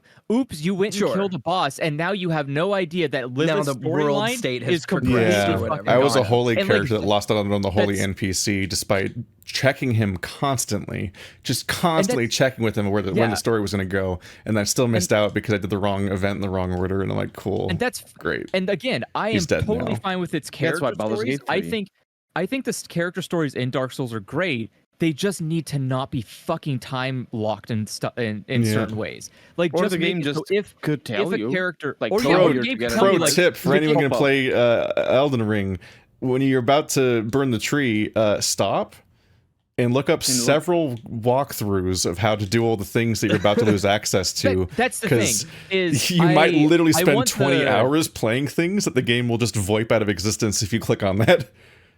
I want the game to give me an option, right? I want to go to like do an event and it's like, I'm going to go beat the shit out of this guy. And the game goes, okay, that's cool. I'm going to let you do that. However, I want you to know that there are 6 NPCs that are just going to fucking explode if you do this without talking to them first. And I would like to just know, like, just tell me, hey, there is literal content you will miss out on 100%, cannot get again if you continue. Do you want to continue?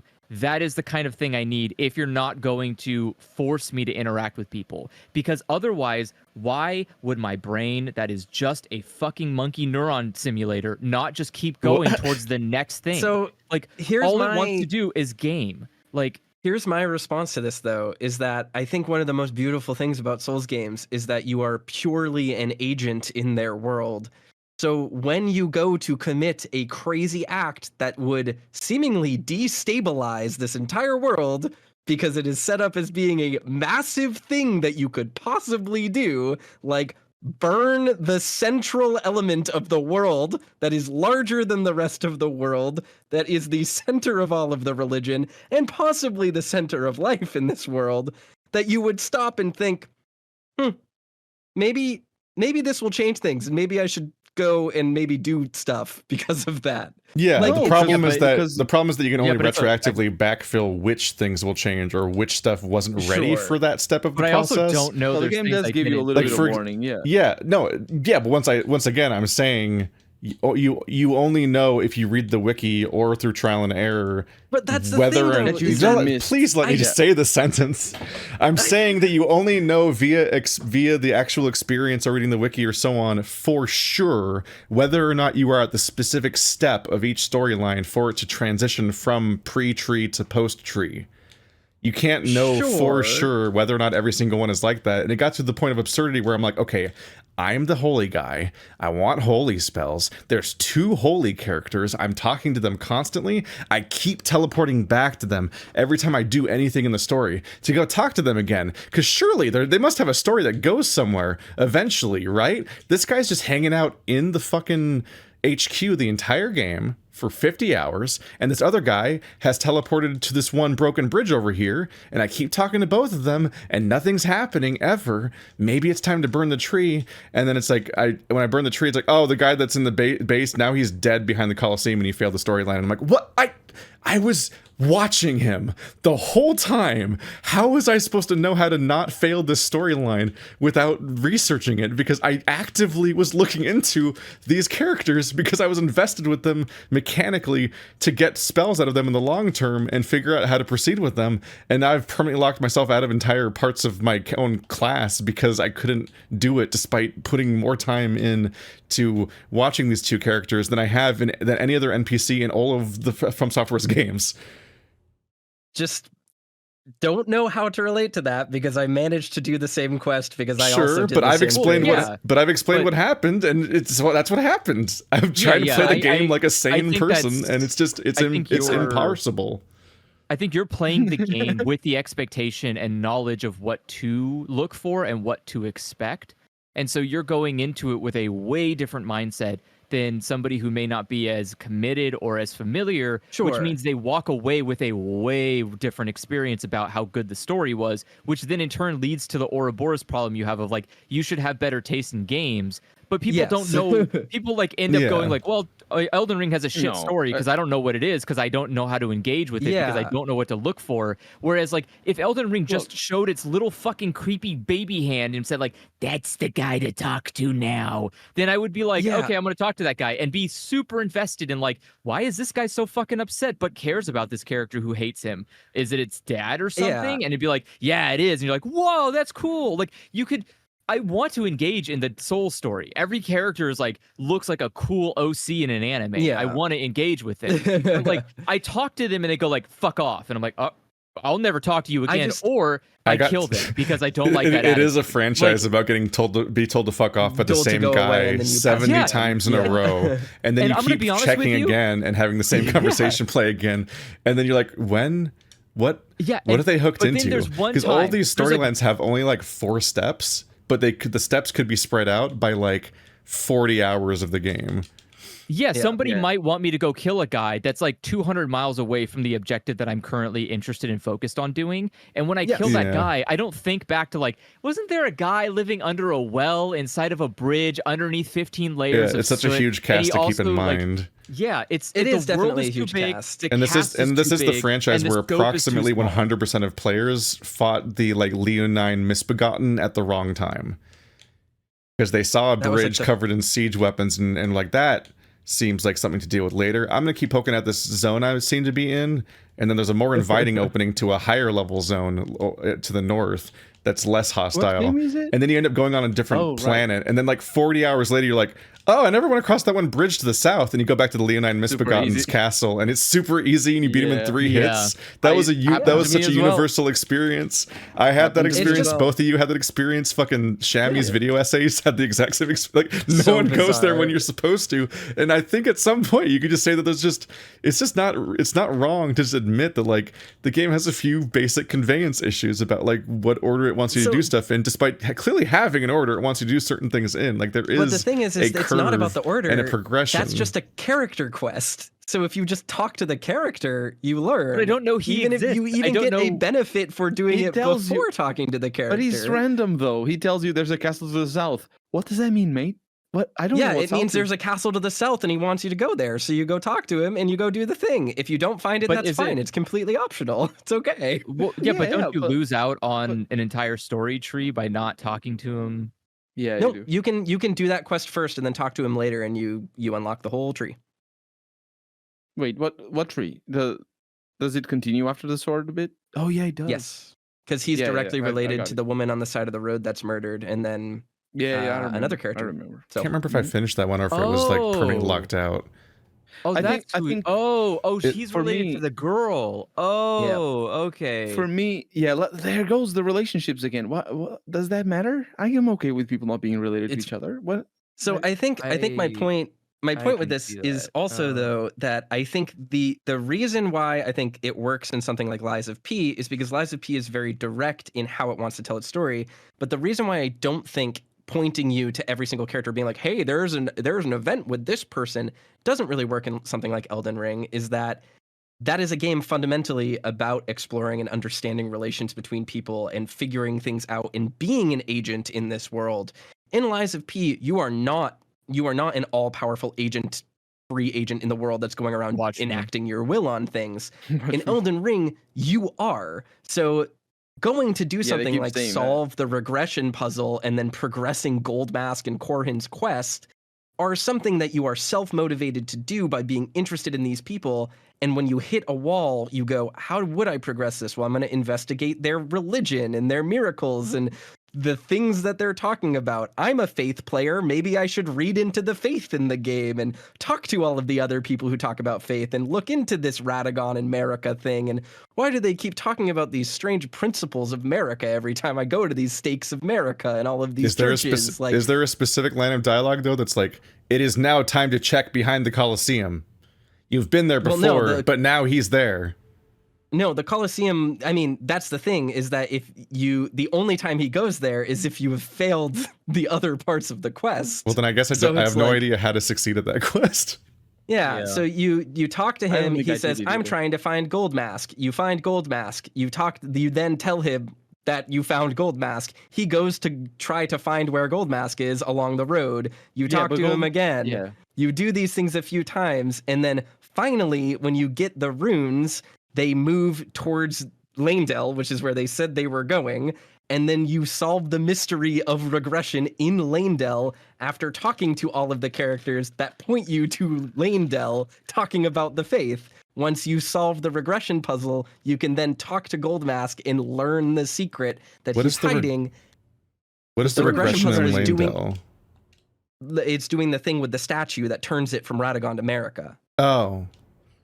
Because that's the horrible secret that made Goldmask go mute.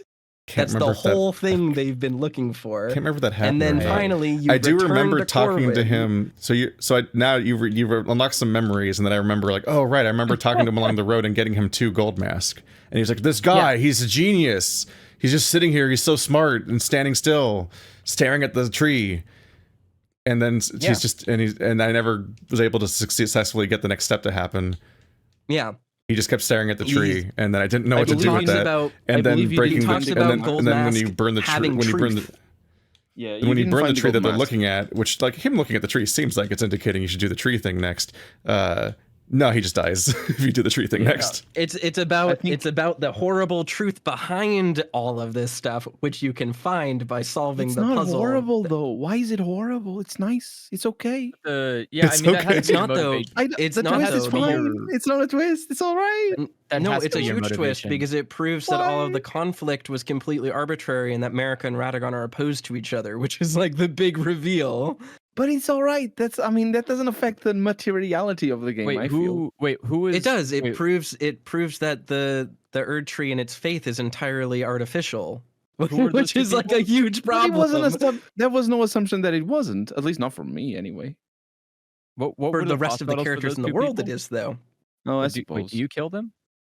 And that ties into the fact that the Erd tree existed before the parasite came and before the Elden Beast and before the Elden Ring, and there's so many layers to uncover.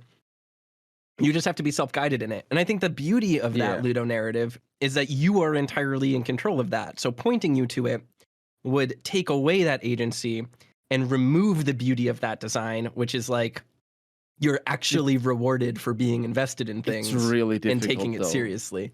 It is difficult.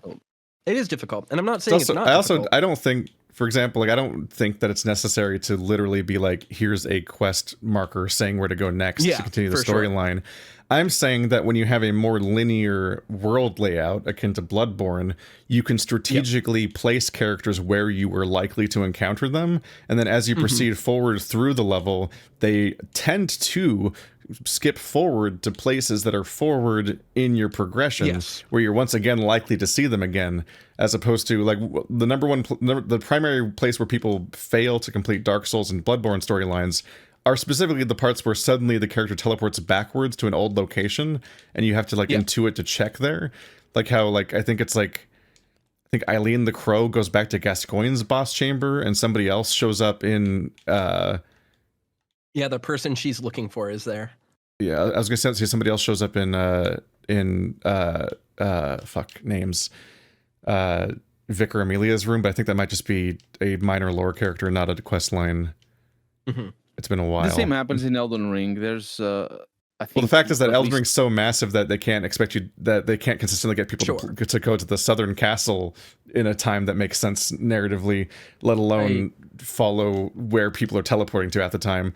Yeah, to the point where one of the most brutal parts where I just had to give up and use tutorials or walkthroughs was the fact that like there's like 2 or 3 characters who are pretty missable, but you might see their first encounter in the lakes area. But then they teleport to like 6 more places, zigzagging up and down the lakes area, like tying like shoelaces on a shoe. Like just so many spots to check and nowhere to check over and over again to continue the storyline. If you missed the first, you're talking about Patches and the girl, the maidservant. I love them. I didn't encounter Patches' story, and I didn't encounter the storyline. Oh, Patches is another one where it also goes back to places that you've been to already. Patches is hard to follow. I encountered him in his cave, and then I encountered him with the snake people with nothing in between. And then I think he died. I love that storyline. Or more specifically, I encountered him at the cave, and then I encountered him kicking me off a cliff, and then I encountered him at the snake people, where he's like, "I'm a dickhead," and then he dies. I think Patches' story in Elden Ring is the best Patches story. There's like several. There's like several characters at the snake people that I never met before or after, and just never got to learn what their storyline was. And like when I look up afterwards, I'm like, oh, that's the secret to how to get the entire pot storyline to go anywhere. Is that specific guy at the snake people has to? Oh, I didn't get the pot storyline. Yeah, I found the pot town, and I understood the little guy in town who gets little chipper little boy with the new dialogue every now and then's talking about your friend with the pot guts that you keep talking to. But in order to get that storyline, I was unfortunately unable to do because I played before it was patched back into the game. Yeah, but like the story is like really hard to complete because despite being so heavily telegraphed as being about the pot guy that you do know and have seen several times and are invested in, it's actually mostly about that one guy at the snake from the snake faction who's just kind of there. And after the snake faction, he like retires to the pot area, and that's where the whole storyline actually happens. So if you don't facilitate that correctly at the right time, then you just never get that storyline. And it's just like, oh motherfucker, I just want to know what the story is. I completed that story, and it didn't have any impact on me because I just I mean, there's a lot of drama, right? The story goes. And, I don't know what the story is. I didn't get to do it. I know. I'm not. I tried. I actively tried. I can spoil it if you want. The point is when it does happen, you just go through the motions, and it's like, okay, well, that happened. I think to like pull the curtain back a little bit, what's really important here is that the average person, like the majority of people, right, who would say Elden Ring, for example, who would engage in Elden Ring, tend to be people who don't have a very complex understanding of the way that Elden Ring or that way of that Souls games tells its story. And because its way of telling story is unique to itself, it creates a problem where it's not very welcoming for the average user. And obviously, like, you can get into a semantics argument about, like, you know, accessibility for the common man versus creating a thing that you want for people, you know, like for fans of the series. Yeah. But what is important is that it is totally possible to have a middle ground where you can facilitate, for example, a good way is to just turn off something like notifications about continuation in a story. Like if you want to notify a player that there is a story they're missing, just make it so advanced players can turn that notification off. Let it so that they can just be completely in the dark and live the experience they want. Well, you know, it's like, again, it's the argument that existed when like Elden Ring came out. It's like, is there going to be an easy mode for Elden Ring? It's not. It doesn't matter if there's an easy mode, so long as people who want to play the game the way that they intend to, or that they are comfortable and know how to play it, can do that. Because that's ultimately what people want, right? They want an experience that they can engage in, that they can play with their friends. Like, I want to be able to play Elden Ring and talk to my friend about it who has never played a Souls game before. But I also don't want to you know, I don't want to talk to them and say like, man, it wasn't really cool. They did blah, blah, blah. And they're like, I don't know. I just walked around in a circle for 15 minutes and then gave up because I didn't know what I was supposed to do. Like the game needs to be, Souls games need to be like some level of more accessible for an average person in its storytelling alone. Like I think mechanically it's fine. But the story is tough for an average person to jump into and know how to engage with without being like, yeah, but you're going to come back and play this 5 times, aren't you? And it's like, fuck no, I'm not. I am not playing this Souls game one more minute more than I've done the first playthrough. Like, and that's just the way that I feel about it. So like, you know, someone who's more invested, right, might do that. But for me, I'm speaking just as a regular guy who plays a bunch of different games. And it's like, I'm going to play one run of a Souls game. And I might come back in 6 years, but like, I'm not going to play it enough to remember any of this shit. Like it needs to be out in the open and front facing for me now, because I am not going to come back and unravel the mysteries of the Souls world again. Like, and that's the problem I have about these games is like, because I don't get that, I just don't engage at all. I just disengage immediately and go, I'm here to prove that I'm a good gamer and I can beat all the bosses. And I don't, I don't know. Yeah. I was gonna say, I think with this though, that gets into the issue of like, I actually do think these games having difficulty options would make them worse. And the thing is we're just saying, probably, like, you know, it's for accessibility. But like the game is built and designed a certain way, and it takes a certain amount of resources to do that. And so by giving it difficulty options, you're actually taking away things from the people who enjoy the thing the way it is, because it harms the quality of the thing the way it is. I don't agree with this. And so I don't agree. I fundamentally agree with it. But I think that's fine. They have to add so many roundabout ways for different players to have a good time. Like, for example, the summons that exist because there's no difficulty slider. No, I don't agree with that though, because those summons are only there because they're actually telling a part of the story of the world. Well, and it's not just to make things easy. Doesn't it, like the story is a consequence of those summons being a gameplay mechanic, not the other way around. Sure, but I think the thing is that's not. People will often say like summons exist to make the game easier, and it's like no. And combat in these games is fundamentally designed around these things being an option. That's the problem, though. I think that is the problem. No, it shouldn't be designed around summons. It should. No, you have it designed around every tool. There shouldn't be any summons. There shouldn't be any summons.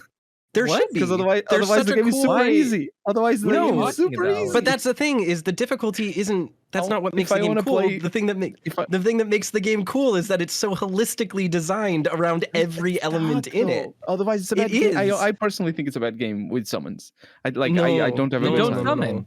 I don't. But that's the thing. I don't summon. But then the bosses are built with their moveset around the fact that they're being attacked by multiple people with a bunch of AoE attacks. They have a ton of AoE attacks. That's absolutely not multiple true, bosses that are multiple that have you're fighting more than one boss because of summons. There's Malenia and like.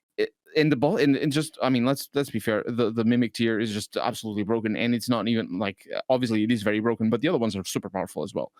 And it's just, all the summons. The game is brain dead easy with summons. Like you do not have to engage. I don't think about that though, because I've watched both of your playthroughs. You and Keith, and you summon.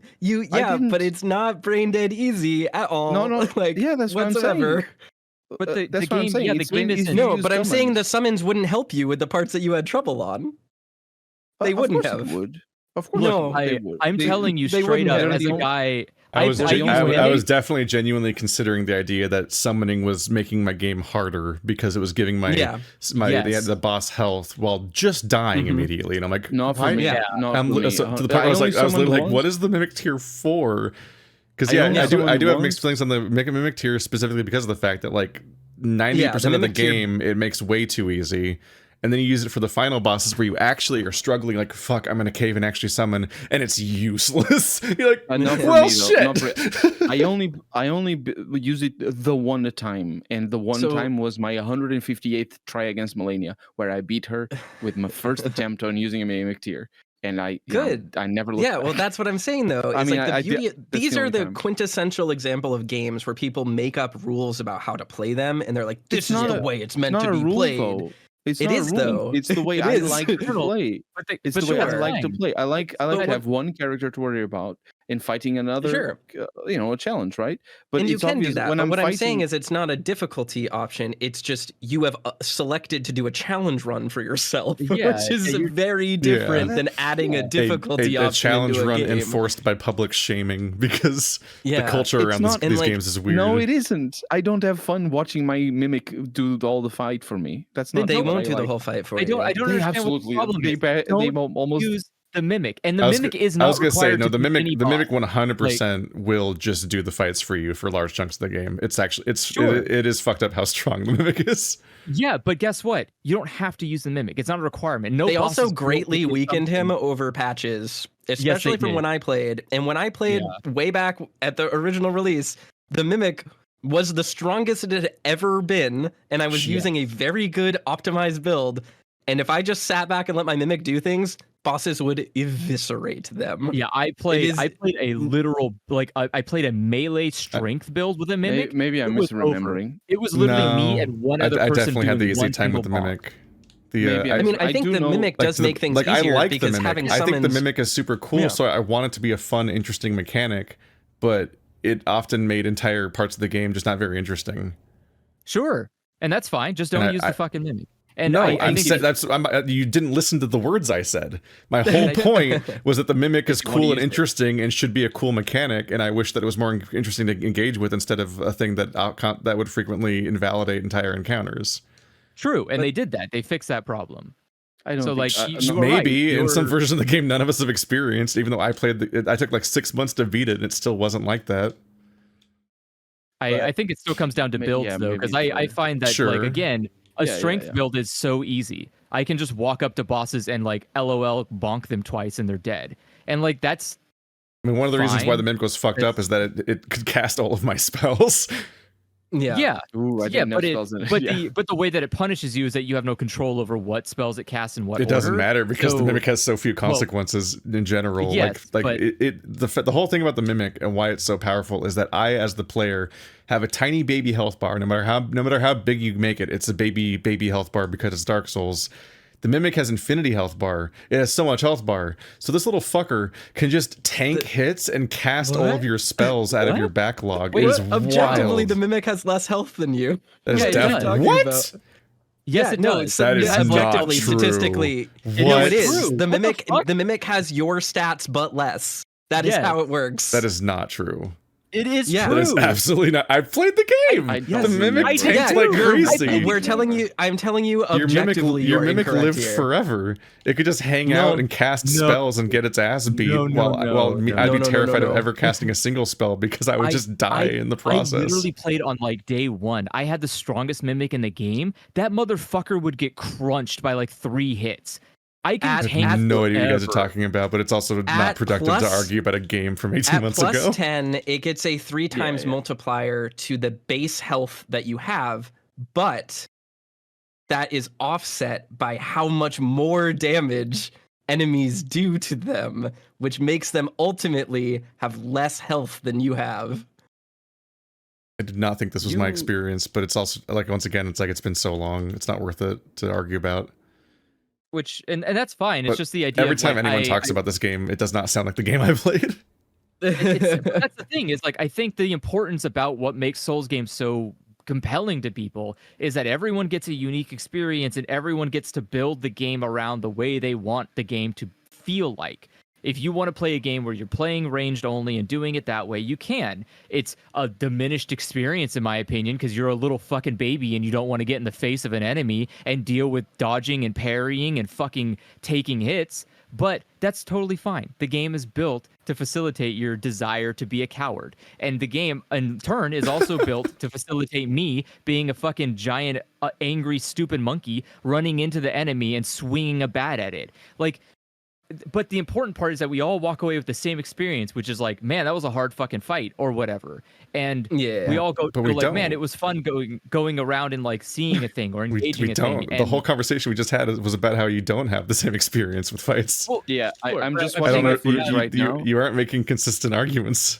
Sorry. We have the same experience of our interactions with engaging in the world, not with how difficult the fights were in total. Yeah. Like we all experience the world in the same way, which is like, what the fuck is this castle over here? Or like, oh my god, I walked across a bridge. Like those are the things that unify us, not our experiences in fighting the bosses. It doesn't matter if you use 15 mimics and a goddamn potion, or if you use nothing and beat it with your eyes covered in a banana. Yeah. Like I don't give a shit how you beat a boss. What matters is that you went up to a boss and weren't prepared for it, or that you came across something you weren't expecting and being shocked by a thing. Like even if you succeed in doing it easily, right? Like yeah, for me, any surprise encounter was met with one hit KO. That's not engaging, but it was still surprising. I could still say like, wow, I was shocked that a guy came out of a hill and just wanted to fucking go at it with me. That was weird.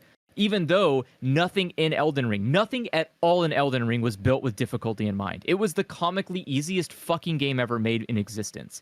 But that is not the experience anyone else has. What we have in common is our experiences in interacting with the world and engaging with the world itself, which is why I'm complaining to Toaster about the way that it tells its story, is because if it was a little bit different in how it told its story, I would love to be able to engage with the story aspect too with people. I would love to say, yeah, I also thought that such and such had a really compelling story, but I can't because my way of interacting with the world doesn't never involves the story the same way that it does involving surprises or running into encounters. Like those are things that are so easy to happen, whereas the story is so difficult to get wrung out of any character that you find like talking about a story is way less common to get like a conversation going about than saying like, man, wasn't it crazy when you opened the door at the beach and then a monster came out and everybody's like, yeah, like that's what bothers me. I want to be able to engage on the story the same level that I engage with the exploration. And the fights are just such a nonsensical thing to worry about. It doesn't matter at all. Like the fights are a build your own experience in its entirety. That's why like the concept of an easy mode in Dark Souls is stupid. Easy mode is however you're smart enough to make it easy. You don't need an easy mode. The game is easy if you just put all your fucking stats into health and strength and just beat everything to death. I literally watched a guy who just drank 6 potions before every fight and literally one-shotted all of the bosses, even the final boss. Yeah, like, but that's even harder than playing the game normally, honestly, because it's hard to learn that stuff. But you can one of the things incredibly easy. That's the point I'm making. You don't need a slider that gives you that freedom. That's what I'm saying though, is that it's interesting that this game is so it's spoken about just these games in general. People are like, well, summons are easy mode, or like this is hard mode. And it's just very interesting that people say what that argument ultimately boils down to is if you understand the game mechanics and use them as they were designed to be used, the game is easier. The real game is if you ignore the mechanics and it makes it harder. And it's like, that's kind of silly when you think about it. Like people play through these games doing weird builds, not summoning. People will go through the whole game without using a fucking consumable. They're in the game to be used. They're extremely powerful. Use them. like they'll complain about it's not fair that this invader can use Estus. Bro, use a Lloyd's talisman. It stops him from healing. Like or just attack him again. These items are exactly. These things are in the game to be used, and that's why the holistic design of these games is so interesting, and why putting in difficulty options that tweak those sliders harms that design, because it basically is just enforcing this idea that actually we're not going to holistically design the game around all of the things in it. We're just going to reward people for not using the systems that they for whatever reason arbitrarily decided weren't part of the game as it was meant to be made, which is weird. For me, it isn't arbitrary. It's really about difficulty. It's because the game becomes banal and why does that matter? It's not a good game. Because isn't that it's your choice? Yeah, but it's the way I can extract the fun out of the game. Because I can only have fun if you play with like a mimic or a summon. No, without a mimic. Well, okay, even fine. Sure, that's fine. The game doesn't require. All I'm saying is like I don't think the fact that there's a well-designed system that is meant to make things easier for you at a cost is kind of interesting. Like that's a neat thing to do. And the way you use the summons can be really strategic. Like there are reasons why you would want to use a summon like Black Knife Tish or the Rot Dogs over your mimic. Like that's cool. But just to go back to my experience, I just opened my Let's Play and I see my Mimic tanking the first 2 parts of Melania's triple waterfowl dance attack. Yeah. What was your build? Tanks, I don't remember. Super everything maxed out. Did you have magic at all? Oh, tanking waterfall dance, almost like your Mimic had more health than you. Yeah, you that's can. what I'm saying. You can. Tank the first waterfowl dance doesn't do as much damage as people think it does. Tank the first 2. No, I can see the numbers. I did 111 damage. The first 2 parts did 111 damage, 20% of the health of the Mimic, and then the third part attacked me and almost killed me. Because of course. That's why part is the most damaging. As well. That's why I'm so confused. It did about 1,000 as well. Yeah. My experience. It definitely looks on my side that the Mimic has way more health than I do. Yeah. So the way it works is that the Mimic has a static damage reduction, and its health is a pool on its own that increases by how much you've upgraded it. Well, it's maxed out. Sure. That is offset by the increase in damage that a boss does in relation to your ability to change your damage reduction. So I'm wearing a very, very heavy armor. I have a lot of... I just don't think this was true in practice. In my build, I think whatever the math behind it was, your Mimic could take 1 billion hits and you could die in like 3 hits. Like that was definitely my experience playing Elden Ring.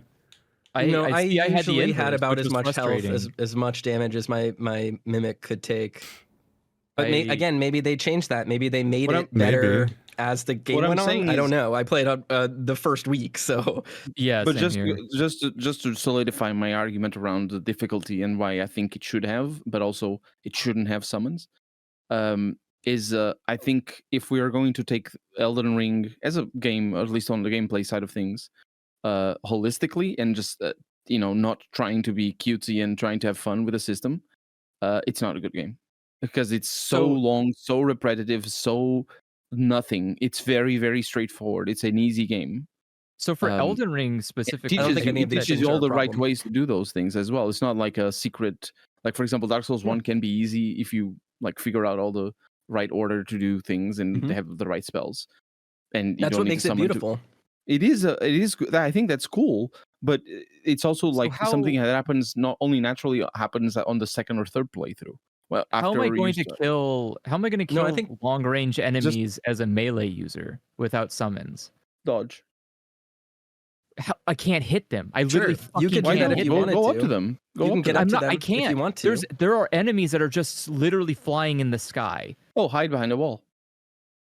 I physically can't fucking hit them. I have no means. Oh, I see what I have to do a ranged attack, but I'm not going to do that. It's not fun. I don't want remember to there being any enemies like that. I don't remember there being any enemies. Let's see. So we're over 3 hours into this. We should wrap it up. The point is the balloon skeletons. That's right. Yes, and so I can't. If I can't hit it, then that means I have to. Yeah, but I don't want to use arrows. I'm only using melee weapons. Oh yeah. The weird floating balloons in Leonery at the lakes that have like loot or something. I threw darts at them. They'll pop and they'll drop stuff on you as well. Yeah, I'm not wasting items. I don't use items. I just use SS Flask. Okay, well this is. I mean, yeah. The point I'm saying is that it's so arbitrary to make a game around what is fun that you shouldn't do that. You should make a game around freedom to make your own fun. That's the point. Is like I'm sorry. I'm countering the summon or the argument against taking summons out of the game. You are a little, but I agree with you. Sure, but it's also like a very convoluted, self-inflicted problem where you're like, how do I ever solve this problem? Here's 75 different solutions to that problem. I would never do that. That's stupid. Yes. Okay. But that's my point. That's the point I was making. Why are you summoning a fucking mimic? Use the systems. Stop summoning a mimic if it's boring you. If it's making the game less fun for you, don't use the fucking mimic. Like, I didn't. That's what I'm saying. My criticism was that I wanted the mimic to be more interesting. That's true, but my criticism just comes from the fact that the fights are designed to have summons on them, and I don't think that's true. I think that they're designed to untrue. Or to not. We're definitely looping, and we're definitely over 3 hours in. We got it. We got to stop. It's time to wrap this up. We have other plans for today. All right, see you guys next time. You can continue to argue about Elden Ring for 3 more years. This is like our 4th podcast about Elden Ring. I didn't mean to. Didn't mean to interrupt Life of P conversation. Lies of P conversation with Elden Ring. It's really good. That was supposed to be the takeaway. It was supposed to be a Lies of P conversation. Lies of P is really good. If you have any of these problems with Elden Ring or other Souls games for whatever reason, play Lies of P. You might like it, but it might also make you tear your hair out because it's really hard. Yeah. All right. See you guys next time. Bye-bye. Bye.